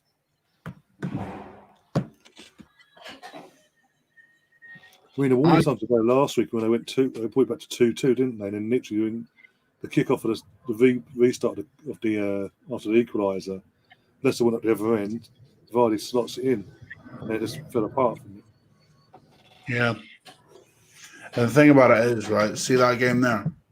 That happens quite frequently under Ollie because they don't look like a coach that it doesn't look like this team is coached well. No. Like it's at the point where Manchester United actually have the worst coach in the Premier League.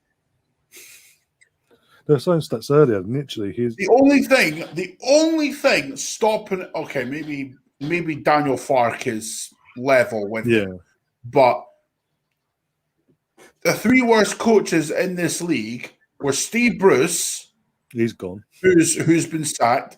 Daniel Farke, who's still in a job, and Daniel Farke for me is one of those guys who you don't understand why he's there.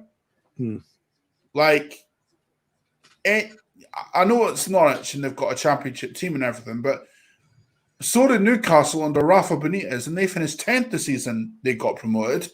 So the excuse of, it's a championship team doesn't really wash for me because there's other managers that have had championship teams in the Premier League and kept them up. And he plays the same way regardless of the opposition. and the players he's got, he doesn't have the players to do what he wants. And to be honest with you, mate, I'm not even sure he would get a job higher than Norwich, because it's like, okay, you've got this style that you want to implement, but unless someone takes a chance on you, you're not going to get a team higher than Norwich. If anything, you'll get a team lower than Norwich. So Daniel Farke's right down there for me, but Ole Gunnar Solskjaer is 100% in the worst 3 coaches in this league. Like,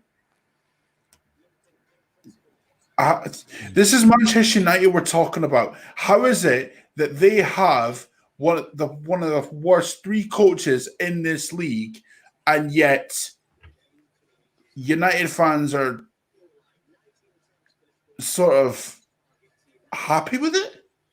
Like, they just accept it. Like, oh, it's Ole. We'll just let him crack on. This is Man United, bruv. Come on. Yeah.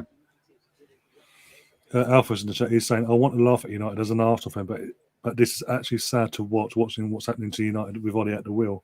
I'm not fucking sad. I'm loving it. Same here. Again, just based on all the shit their fans give us, our fan base, even now. Literally, every we drop points. Oh, we're not rivals anymore. We're title contenders. Well, fucking clear. Okay, that's why we're never not. But that's the case. We're title. Clearly, you ain't title contenders, bruv. I've said that for months, right? Ronaldo was bailing them out, and now the chickens have come home to roost. They got battered by Liverpool tonight. In fact, 5-0, in truth, actually flatters Man United. Could have been more. Easily could have been more. You could be looking at like an 8 or 9-0 if Liverpool really wanted to ramp it up. Yeah. Like, but they're like, nah, we've got the 5 goals. We've got the 3 points. We've embarrassed them enough. We're good. Yeah. If you ask any rival fan, if you ask Arsenal fans, if you ask Chelsea fans, City fans, Liverpool fans, even West Ham fans, do you fear Man United? I guarantee you most of them would say no. Well, literally, again, even though we've been going through our transition for the last few years and whatever, whenever Arsenal, Man United versus Arsenal's come to the fixtures at Old Trafford, I fancied us, even though we won last year, we drew the last couple of times, but I've still gone into that game fancying our chances, whereas under Ferguson, even under, it was always 50-50. It was never so cut and dry like it is now. Oh, fucking hell. This is just going to get embarrassing, man. I'm probably going to end up watching the highlights of Goldbridge's stream. Just for when the goal's going. Just for when the goal's going. I'm saving that. And then I'll watch Terry's. And then I'm guessing True Jordy will upload the highlights of the kickoff for when the goals went in. So I'm gonna watch the highlights of McKenna. Oh my god, he's gonna go mental. Oh mate, I'm not watching it for Lawrence, bruv. I'm gonna watch it for McCullough, man. That's gonna be hilarious. Mental. Oh man. Also, there's been obviously Gary Neville's on, mate. Gary Neville and Jamie are in the fucking studio already. Bruv, I have to watch this. I have to watch it. I'm going to turn the volume off, mate. It pops up on my screen. One sec. I don't care if they try if I can copyright now. If I can do what I can to get it overturned. I put it on low volume, so hopefully they can hear it. So we just tried our best to win a game like that.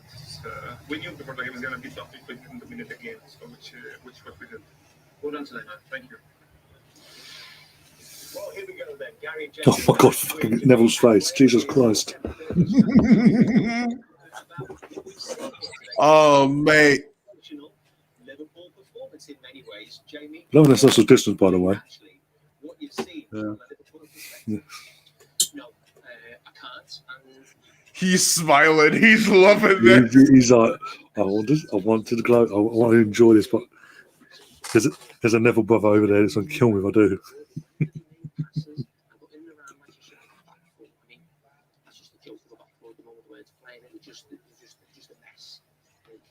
You see the smile on his face, bro. He's loving it. I was trying to say on comments, he always drink this in. You can hear the supporters down there and watching, supporters watching at home. It'll never get better than that. And just the one slight disappointment was there was half an hour to go to 10 men. Oh, fucking hell, he's doing You it. see what I mean, bro? You know, and read this one. Manchester United are the biggest rivals. Maybe He's loving this. Huge clubs in northwest of England. Huge rivalry, huge respect as well, I think, for what clubs have achieved. But you're not going to get that opportunity too often. What are the words that you would use, Graham, to sum up what you saw from Liverpool? I was here then. I thought they were fabulous. I think Jim will know as well as I, but coming here is never easy.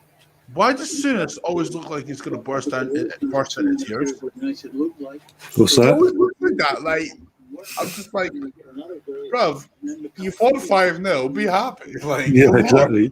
I think Liverpool still kind of, they look like a proper team. They look like a team that had another gear. And I think for Man United, they were scratching around to. I mean, he's got a point. Liverpool didn't really get a first gear, third or second gear, really, did they? They didn't have to. Bruv, They're toying of them. they were fantastic in the first half where they Yeah. blitzed, right? But second half, they took their foot off the gas because they did not need to blitz them in the second half because they already did it in the first. Yeah. How would you reflect on the biggest differences between the two teams? In the intensity, keep talking about pressure, high pressing, all this sort of, but just the intensity. Liverpool win the ball back higher. They've always win the ball back. And, Karen mentioned about you don't think they play well. They turn the ball over easy. When they turn the ball over, they get back within 2 passes. They get back straight away and win the ball high, and that's how they create their chances. And when they get the chances, ruthless. I think that's the difference between the two teams. Yes and no. I didn't think it would ever get as bad as that today. As bad as it's been in this fixture, or as distance has been between the two clubs over maybe 40, 50 years, it's always been a tight game. More often. Steve saying Terry. Oh my god! Steve saying Terry's going in on the football channel. He's going in on the board saying sack Ollie now, save the season. Oh, I bookmarked it, bruv. I bookmarked it already. I'm going to be watching that shit. In fact, he said, even if Ollie gets sacked, we are not winning the league. Just about top 4 turns is a fantastic platform. You can forget about top 4 with that team, bruv. You can forget it. Mate, when you're losing 5-0 to a potential rival, you're on a derby day at home. Nah, you don't deserve top 4. Bruv, they're not getting top 4. I swear. Do you know what? It's not even about the team they've got, right? Because the team they've got should be challenging for a title. But West Ham looked better than them. Brighton looked better than them. I know they got slapped by City last night, but to be fair, anyone gets slapped by City, so that's not really a problem, right? Brighton looked better than them. We look better than them. And we're not an amazing We're in team. transition, yeah. Like, we're in transition and we look better than them. Like, seriously, that's a problem, bruv. And in the first half, they were a mixture of sitting back in the shape and looking like they were trying to be behind the ball. But then the next breath, all of a sudden, you'd see a mad little jog, not sprint, by the way, from Greenwood towards Van Dijk. Then you'd see Wan-Bissaka rambling towards Robertson. He gets passed behind to Jota, and Lindelof's trying to get across. And it's all too late. United will be left to get Conference League, says Steve. So they've got no structure to press. Fucking hell. Mate, would that? Here's the thing: would it shock you if United finished outside of the European places? If they keep on it, it wouldn't, no. No, wouldn't be either.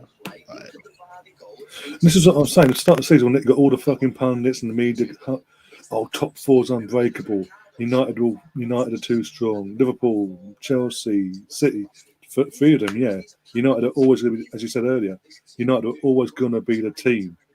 that was going to fall, that would possibly fall out of this top 4 this season, that could lose grip. They How want Gary more- Neville can't call out Ollie though, I find that baffling. Like I know he's his mate, right? And I know he's never going to call his mate out. But Jesus, there's a time where you've got to put loyalties aside and go, you know what? It ain't it. Like since he got back from Valencia, right? His punditry has gone downhill. Mm, It has. Like, yeah, because for instance, when Emery was in charge, right, he was going on like he's a fantastic coach, this, and he's a fantastic coach, that. Bro, it's like what Jamie said during that time. Arsenal fans don't care about his time in Spain, bro. mm, He cared about what he was doing right at that moment, and what he was doing at that moment was absolutely turgid dog shit. Like, and it's the same with United under Ollie. It is. yeah. Like, it's turgid crap. Like, you can go on about, reputation being this and that, but in football, it's about what you're doing right now. And Ollie isn't doing anything right now. And if the United board had any sense, and I hope they don't do this because I want them to stay in there as well. Yeah, exactly. All right. But if they had any sense, they would sack him tonight, bro. Legit. If they're a serious club, they would do that. Well, it's 10-7 UK time, and they haven't heard nothing yet. Nah. If anything, it'll be somewhere between late. It would probably be somewhere between like late at night or early hours of the morning. Yeah. Because first of all, they'd have to call an emergency meeting, or Big Doctor saying in the chat, rumours are saying Ollie has been sacked, but nothing official, nothing big yet. What source is that from? Because if it's from a big enough source, then I wouldn't doubt it. Is that Fabrizio saying that, or what? I'll have a look myself here. I don't want him to be sacked though. Gary Neville saying that Manchester United are miles off and they need to go back to a midfield block. Bro, that's your manager that's doing that. That's your best. He's best mate doing that. Bruv, like seriously, like this guy, man, I swear.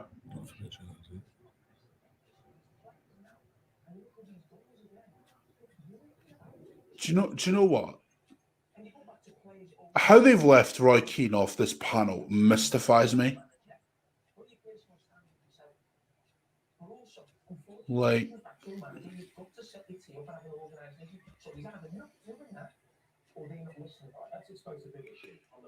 do you know what? That's bang on from Jamie. That, and do you know what? The not listening part. I wouldn't doubt that to be true. You know, I really wouldn't. Like, that's terrible. How can you allow, bro? Who's marking Trent? Yeah, no, I'm saying who's marking Trent, bruv? Apparently, Wow. it's just small outlets at the moment saying it. Right, just small outlets. So nothing like nothing okay. like the Victor Sky. No. Well, okay. Right. I don't know if Fabrizio's tweeted anything yet. No, he's just talking about I've just checked now. He's just talking about Liverpool fans about 50 minutes ago chanting Ollie's at the wheel and all that. Barcelona lost, by the way. Yeah. They're in trouble, man. They're in trouble. They can't buy anyone, and they can't like shift those players on, because it's exactly what Arsenal suffered for many years, where you got players on high wages that don't want to fucking move because they're on a cushy little wage, and then they're like, well, no, I'm gonna see out the remainder of my contract. Fuck you, like.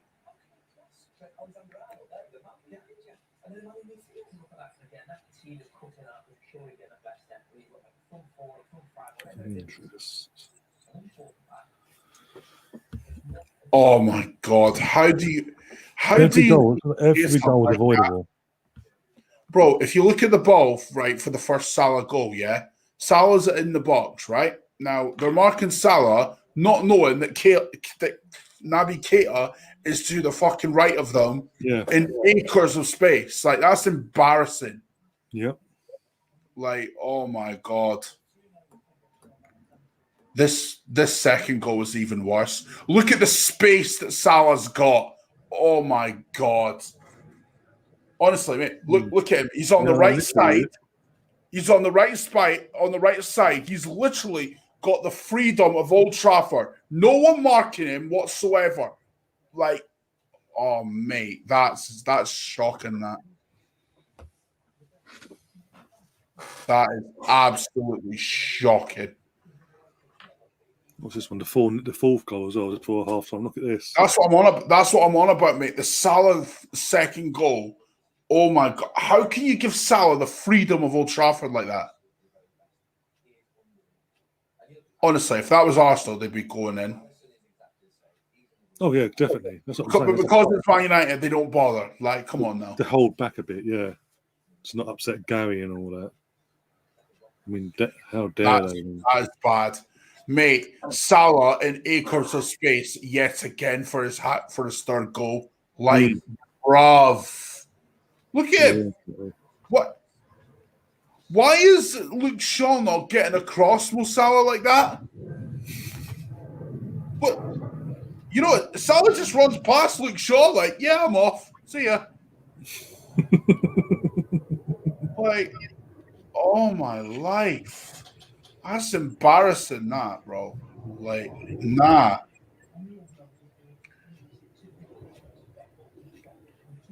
Actually, that begs the question. See, when we lost to Man City, I know it was bad, but it wasn't this bad though. Was the defending that bad for their goals like that?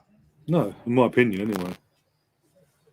I mean, maybe I'm chatting shit, but like, no. But but even though we lost 5-0, the defending wasn't that. It wasn't like we gave the fucking freedom of fucking the Etihad for every goal to every player. Our players were actually close by. It was just fucking sods law that fucking had holding on all that playing that day, and it just didn't work for us. And Xhaka got himself sent off, the fucking idiot. Do you know what, DR? It's not shocking from United fans. It's not, because see, if you're 5-0 down to your arch rivals, and you see these players putting in sackless performances. Well, they're not even trying, basically, either. They're not even. Well, you're not even trying. Well, they're not even trying. Why would you stay? Like, they're not giving anything back to you, so why should you give anything back to them? I know it's like, in a sense that, oh well, you know, United fans should stay and get behind the team. Well, the team haven't given them the support back. So why would United fans stay? Like, I'm fully with like United fans on that, man. If they want to leave the stadium because those players are like playing like shit, then fair enough. Like, it is what it is. Mike Maguire's interview's coming up as well. And he's come back and said, I believe in the quote, if you're not there for the bad times, don't come back for the good times. We'll tell fans. Yes, but that's okay. I agree with the sentiment. However, this isn't a case of United fans being ungrateful, because I mean, well, some are, but not all of them. Yeah, all right. Some United fans may be like entitled, but at the same time, like, because against my will, I've been to a game at Old Trafford against my will. But like, when you listen to against my will, yeah, against my will. But when you listen to United fans inside the stadium, they're constantly singing. They're not like just sitting there, basically. Yeah. But when you're 5-0 down, mate, like, it's a case of, well, And it seems like showing any sort of urgency to get back into the game at any point. Yeah, nah, like I'd honestly, Ryan, if that was you, if that was you and this was a North London derby, would you stay in that stadium 60 minutes in and you're 5-0 down? I'll be honest. I would have been out of there as well. I've been like, "What the?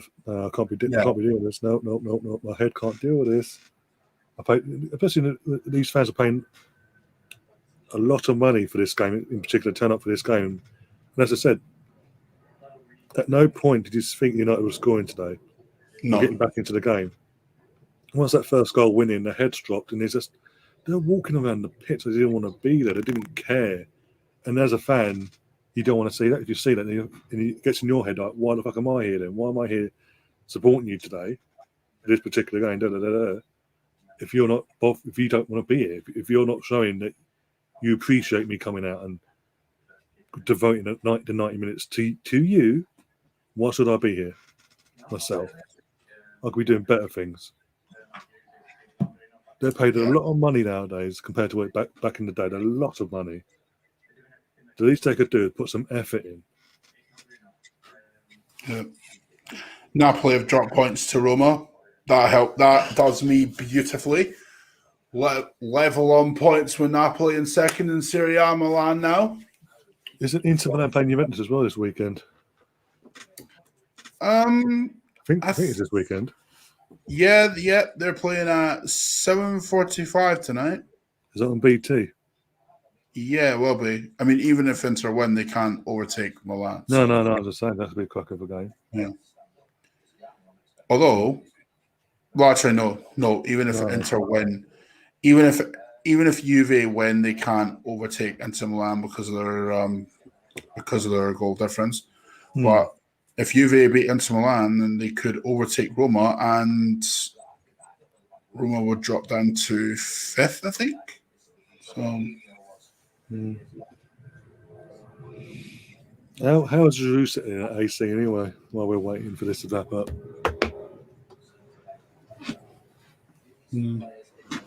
I don't know, man. Wait, what was that? I zoned out. I zoned out for a minute.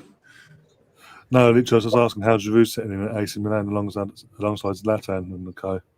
I mean, we won 4-2 last night, so yeah, we're doing well. We're doing well. Like, I mean, Zlatan had an own goal, but he redeemed himself by scoring the 4th. So yeah. Yeah, it was tough anyway. It's a tough. What was it? Porto, Liverpool, and Atletico. Yeah, we've had a tough Champions League group, so do you know what it is, right? I would much rather us get knocked out of the Champions League by finishing last in our group, right? If it meant we could mount a challenge for the Scudetto, because I've not seen Milan win the Scudetto for ages. Of course, in Ancelotti there. But I've seen us win the Champions League multiple times. And I know it's been ages since we've been in the Champions League as well. But winning the Scudetto right now would mean more to me than winning the Champions League would. DR saying, I know that sounds mental, right? But Milan, they've gone such a long time without winning a league. Like, I think the last time we won the league, it was under Ancelotti. Yeah, I think it's the year he left. I think it's Chelsea. It was definitely under Ancelotti, but our last league title was 2011. So it's been 10 years, bro. It's been 10 years. And in truth, we haven't competed in Europe for well, actually, we were decent in Europe even when we were like fading away, but we've not won a league since 2011. And if we did it this year, it would be our 19th Scudetto. I think I think I think it's only Juventus in recent times that have won more. Yeah, they did win like 9 in a row, didn't they? Was it 8 or Yeah, 9? they won 9 in a row. Yeah, yeah. Juventus have won 36 Scudettos, and that's including the 9. Oh, dear. So Bloody hell. The thing is, obviously, I got the react to your comment on the screen. Thankfully, I'm touched wood. I've never actually had that urge to leave so far. I mean, I've been through, and again, in the last 16 odd years, we've been, as Arsenal fans, been put through a lot. But yeah, I've never had that. I've never had to feel the need to, like, fuck it. But I'm just saying, how hypothetically, in a North London derby, if at home as well, especially at home, if fucking in a North London derby, we turn up on the day, get all excited, we're pumped for it, and it turns out the players come out, kick off, the game kicks off, and from the first second till the end, our players show nothing, that they don't want to be there, they don't have the passion, they don't have nothing. They don't even go there's no reaction to go 1-0 or 2-0 down so early on. That's when I get hot. I'd be like, you know what? I'd be getting pissed off. I wouldn't go at half time. I'd be close to, but I wouldn't go. But we win things like the 5th goal that they went in and things like that. You know what? No. Give them 10 more minutes. Don't get a reaction. I'm out of here. Got better things to do than fucking see this bullshit. But thankfully, I haven't had that yet. Thankfully, I haven't been put in that position yet. Yeah. It's early days. Luckily, I haven't either. Luckily, I haven't. The one time I've been to a league game, right, was Newcastle at home when Emery was manager, and we won that game quite convincingly. I mean, I'm keeping me going to a game at the Emirates, right, as far apart as possible, because every time I've been there, we've won. So I'm keeping that aura of me going there special, if that makes sense. Yeah. Because, I don't want to be that guy that jinxes it. I don't know what I'm talking about. But you're bloody luck. We'll sort ourselves out this season, get ourselves in the contention for you. We'll finish that side probably Champions League, but it'll be your fault because you turn up to the game that fucks us up basically. Yeah, exactly. As in the Europa League. I am doing a stream for Match of the Day later on tonight for obviously going with the other 2 games that carried on today as well. So Tottenham fans, prepare yourselves. You will get fucking bantered today. You mouthy little pricks. Oh dear. Steve's also saying in the chat, I remember the Arsenal governor. He probably thinks Arsenal can win the league or don't even start. He's gone quiet. Again, he's blocked. He'd blocked me for fucking 2-3 years now. So. Is he even around now? I don't know. Honestly, I don't know because I think he left when Wenger left. Oh, did he now? Okay. I think. I don't know. Look, he did my head in fucking. He'd agree to do live streams on certain channels, but you'd have a Coca-Cola box in his head or things like that. It's like, and wears glasses, and basically, and talk bollocks as well. That made no sense.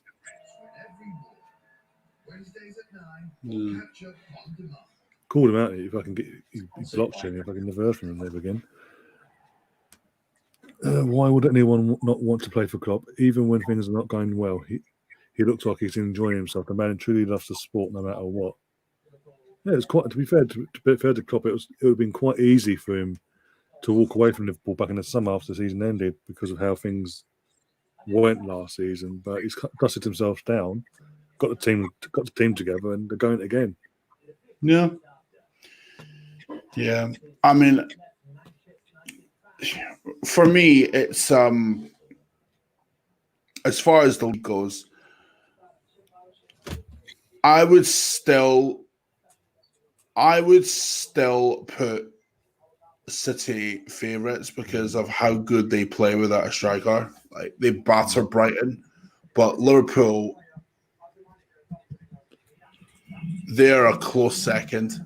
Like, They are. It's going to be tight this week. Put it that way. It really will be. It's between City, Liverpool, and Chelsea. Yeah. Like, I don't know if Chelsea will win it. They look really good at the moment, but that could stop at any moment. Whereas City, I don't know if it does stop. And the only thing stopping Liverpool is if they get injuries to Salah and Van Dijk. He has to go. He has to walk. Mm. He has to go. One people behind. He's no way. They're what? Well, the interview Man United fans outside. And they're all They've lost slagging their off. heads, mate. And you know what? I don't blame them at all. He'll always be loved here, but it's hard after a loss like that. After a loss like that, he will get sacked like this. I think tonight he'll be gone. Always support my team. Yeah, every single week, but that's the worst thing. Dead honest. But they did stay in great numbers to support their team.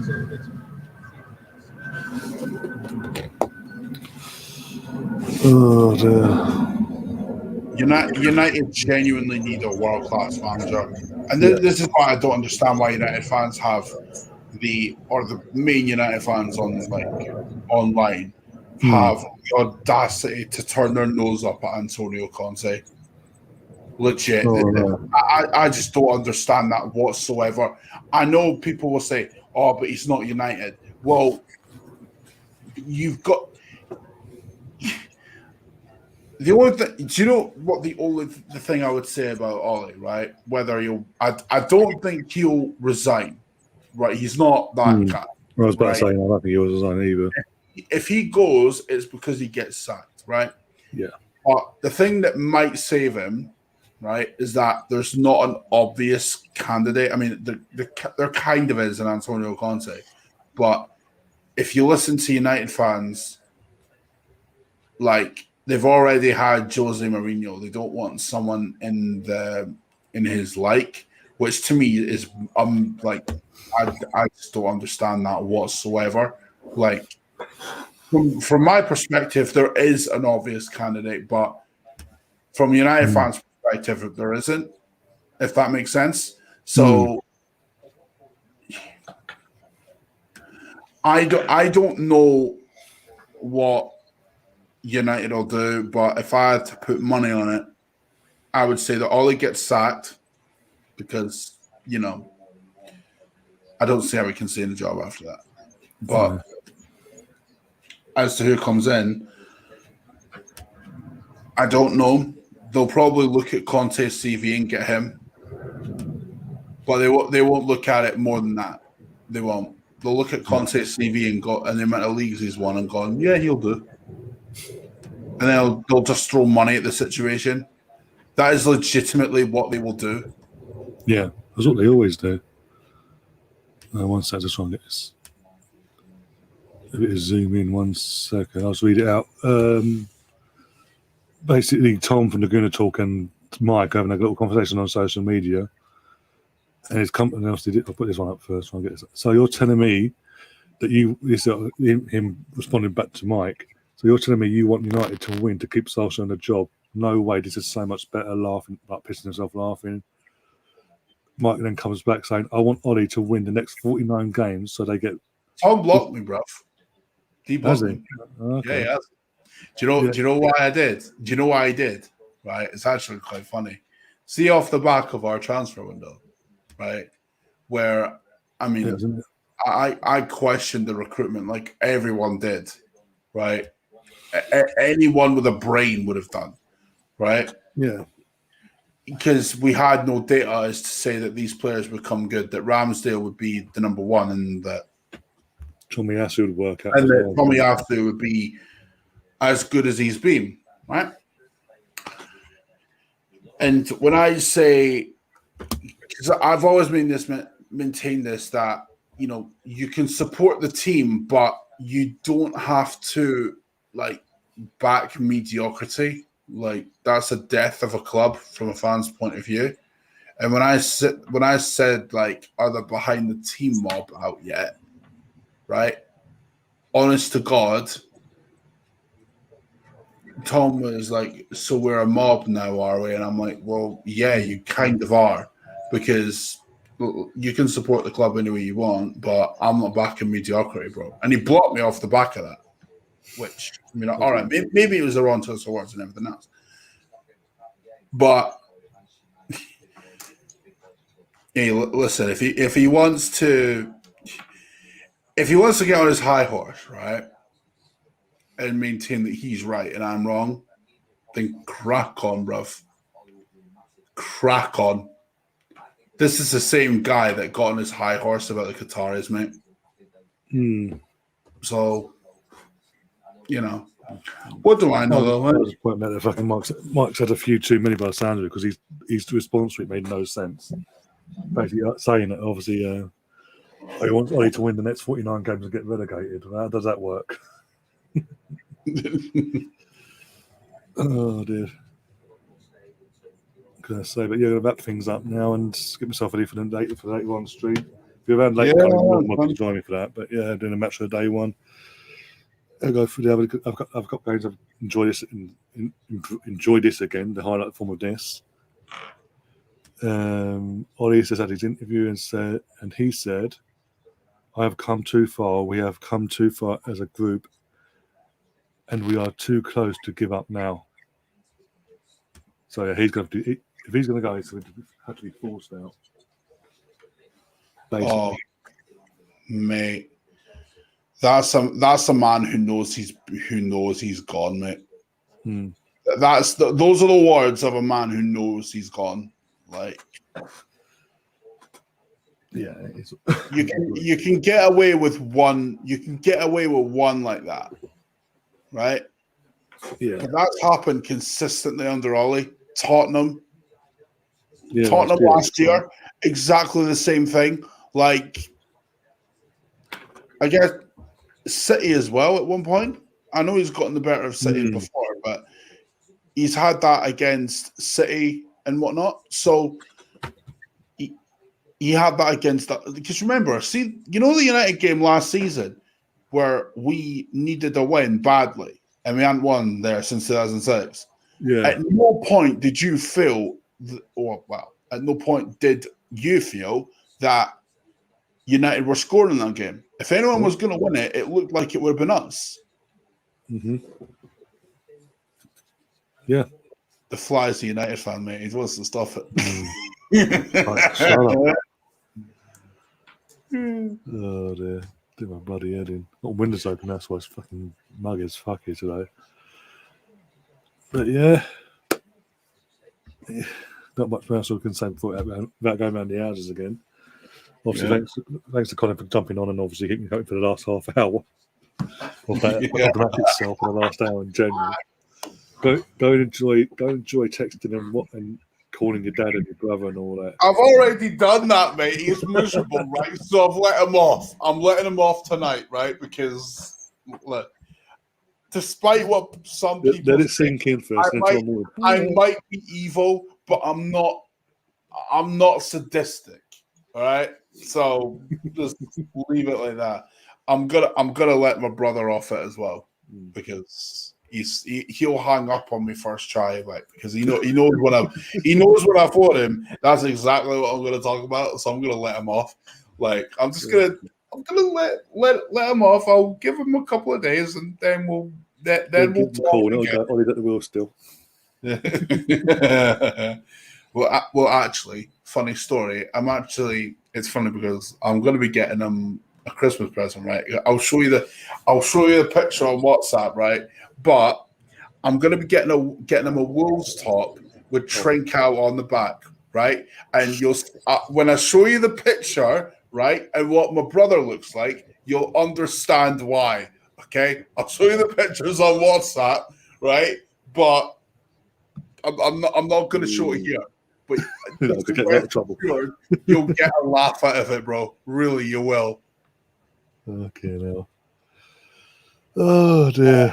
Mate, look at what DR said in the chat. Neville, and I've just heard him now. He said that he doesn't think Ollie should get sacked. What? He won't get sacked. What are you talking about? Like, nah, this guy's punditry has gone.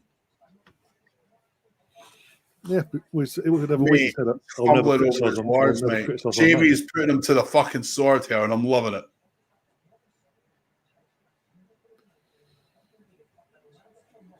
The thing is, with Neville as well, it was quick enough on fucking Van Gaal's neck and Mourinho's neck and David Moyes' neck, respectively, since Ferguson's left, when things started going wrong. Mate, he's talking about it. United should stay stable. Like, what? There's nothing stable about that shit. Yeah, like, he's got a point. Stay stable. Stay stable. Keep him in the job. Keep dropping down the league. Keep him in the job. Yes, Neville's right. I apologise. Enjoy the championship next year, Neville. Cardiff versus Man United. Jesus Christ. He's going on about what's happened with the fucking owners, mate. Like, what is he talking about? What owners are the one that hired him? So if you're having to go at the owners, you've got to have a go at your mate. Neville's going to get sacked by Sky Sports before Ollie gets sacked. Wouldn't surprise me in the slightest. Wait. No, DR in the chat saying Neville's going to get sacked. Hold on a minute, mate. Hold on. Be quiet for a minute.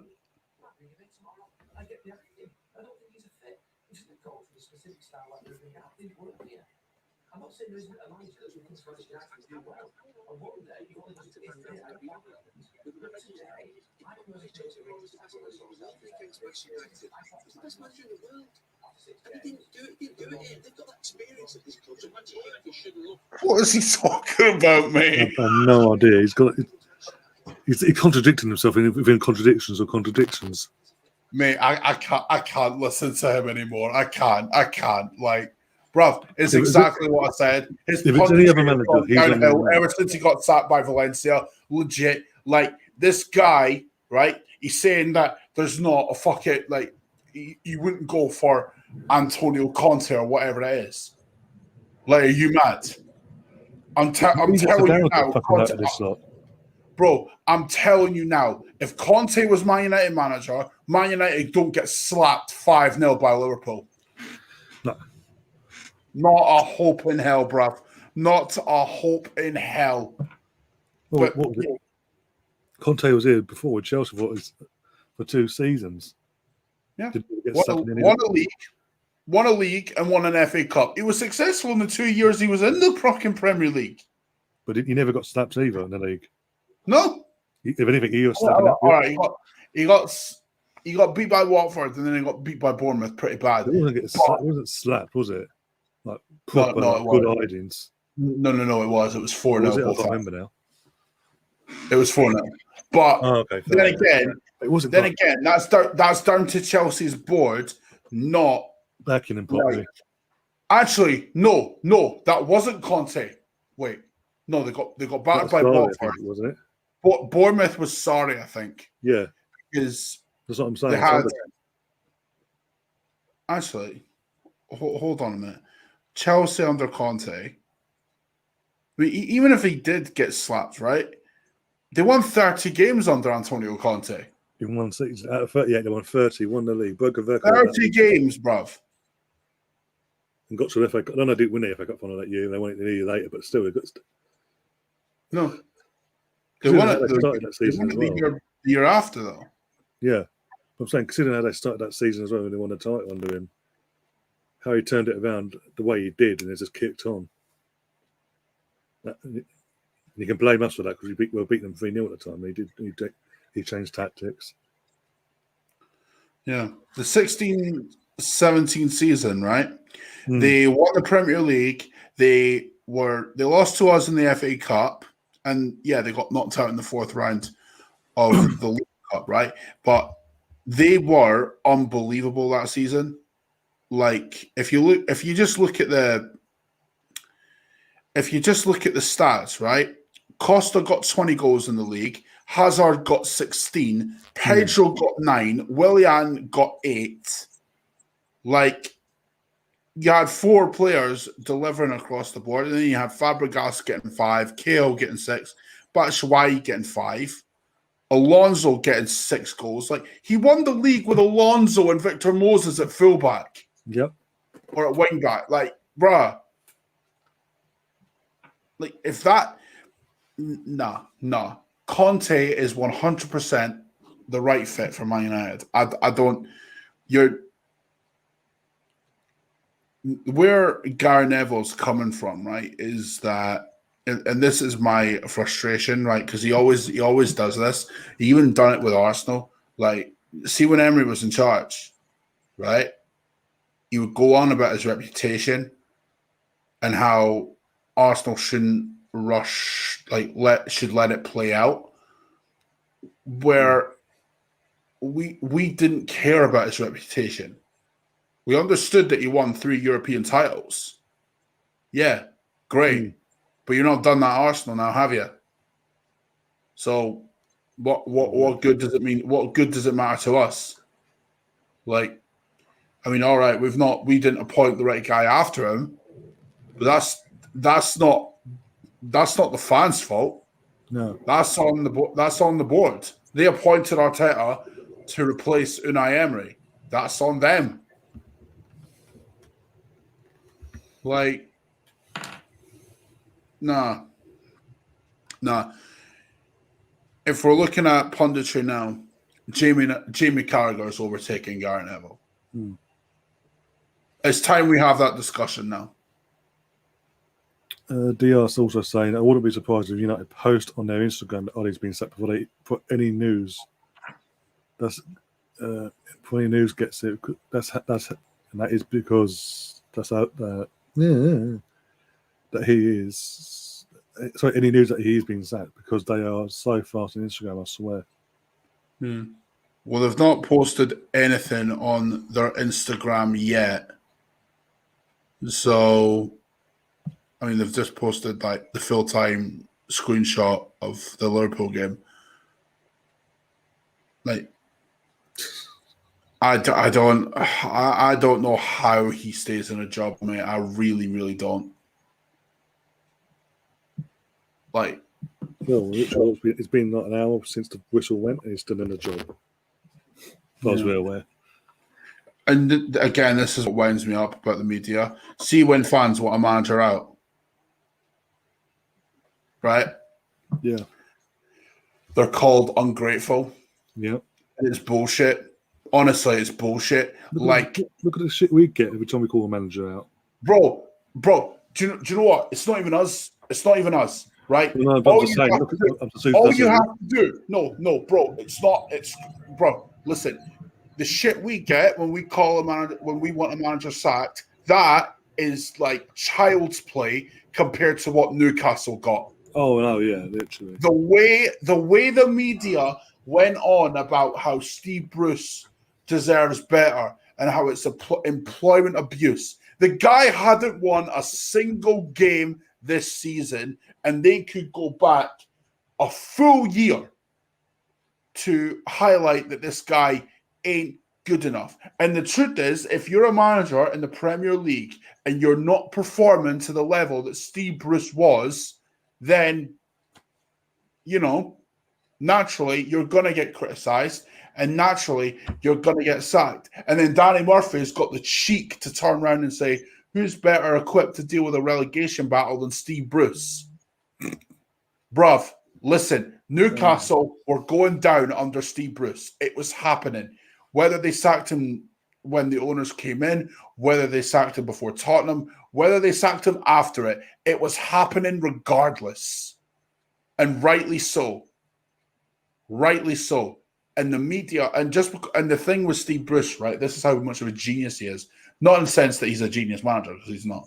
But he's a genius in the sense that he's developed good relationships with people in the media to the point where they'll never criticize that man. Never.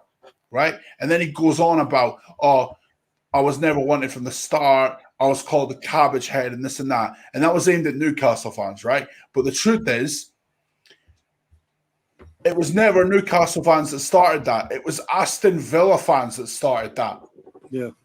So I don't understand how Steve Bruce has the balls to criticize Newcastle fans when the truth is They don't even ask for much, bro. Legit, they don't. All they want is to be somewhat competitive in the league, and they won't be under that ownership. They will be. So again, the way the media get on their high horse about fans wanting a certain manager sacked, to me, is ridiculous. It really is. Like, there's exceptions, obviously. Like, for example, if Liverpool fans wanted Klopp sacked, I'd call them mental because of what he's done. Okay. But that's from my perspective. That might not be from a Liverpool fan's perspective. But I'll never sit here and criticize Liverpool fans for wanting a manager sacked. If a fan feels that a manager's not good enough, and look, Klopp's a bad example, really, because I'm pretty sure every Liverpool fan on the planet loves him. Like, the better example for Liverpool is probably Roy Hodgson.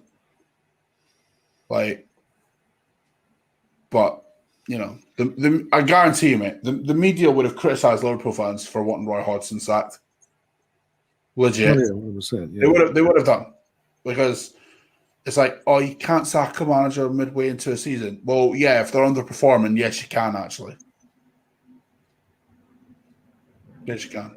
If Leicester fans right now said, like, that they wanted Brendan Rodgers gone, would I sit here and say, no, you're wrong? No, I wouldn't. Because their performances have not been up to standard this season. They've been getting away with it.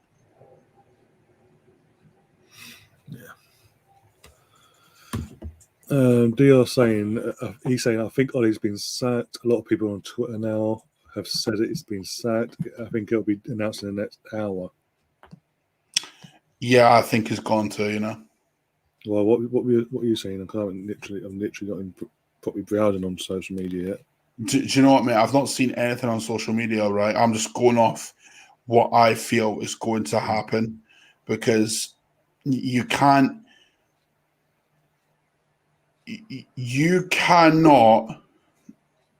lose 5-0 to your rivals and not get sacked. The only managers that have the clout to get away with shit like that are Alex Ferguson and Arsene Wenger. Those are the only managers that have.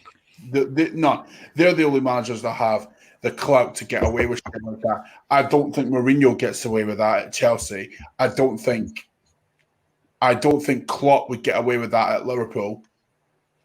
I mean, maybe Klopp would, but I don't see Klopp, getting sacked by Liverpool because of what he's done. If anything, the only way Klopp leaves, right, is if he walks away of his own volition. Yeah, that's true. And it's exactly the same with Pep, mate. Honestly, it is.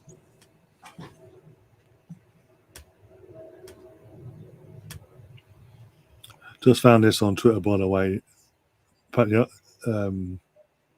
this is basically just playing the bit. Basically, Dad's what's happening? Happiness, Simba. That's when Arsenal win. Spurs lose. United are 2-0 down in 13 minutes. Fucking hell! Oh dear. Oh my God. I'll save all that for later. Fucking hell. These guys just wow. Unbelievable. Yeah. I'm gonna back things up more. Mate, this is so good. Kanate, right, has tweeted a GIF of I don't know if you can see it, right, but it's a Kamehameha wave from Goku on Dragon Ball Super to whoever else is there. Just like, boom. Go on Kanate's fucking Twitter and you'll see it. Oh, mate. Oh, my God. That's hilarious. That's fucking hilarious.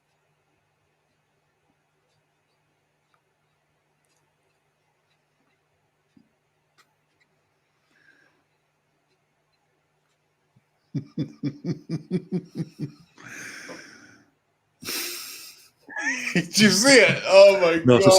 I've just seen something else. I'm gonna put up on the screen in a sec. One sec. Oh my days! And also, this was done up on during the game. What I'm about to put up clearly. Oh my days! I'm gonna get in trouble for putting this up, but fuck it. Oh my one god! sec. That's just rude, man. I've seen that episode as well. Oh my god! When Mo scores his goal. No! Oh no! Bro, get that off, bro! Bro, this is gonna get like struck as well. You know that, right? Fuck it. Yeah, well, that's what it is. It's for 2 seconds, but leave me alone. Yeah. I've seen far worse on this platform. Yeah. Anyway, I'm gonna shut off now, bro. Yeah, no way, mate. Thanks for coming on, and obviously get you back on again soon. And everyone in the chat, DR and all the others in Arsenal Misfit and everyone. Thanks for coming on and keep me company, and obviously Colin as well. We'll be back in a couple of hours' time for the match of the day. Watch along. Mate, will he be sacked by then? We don't know. If he does, we'll react to that as well. And You'll get sacked, mate. 100%.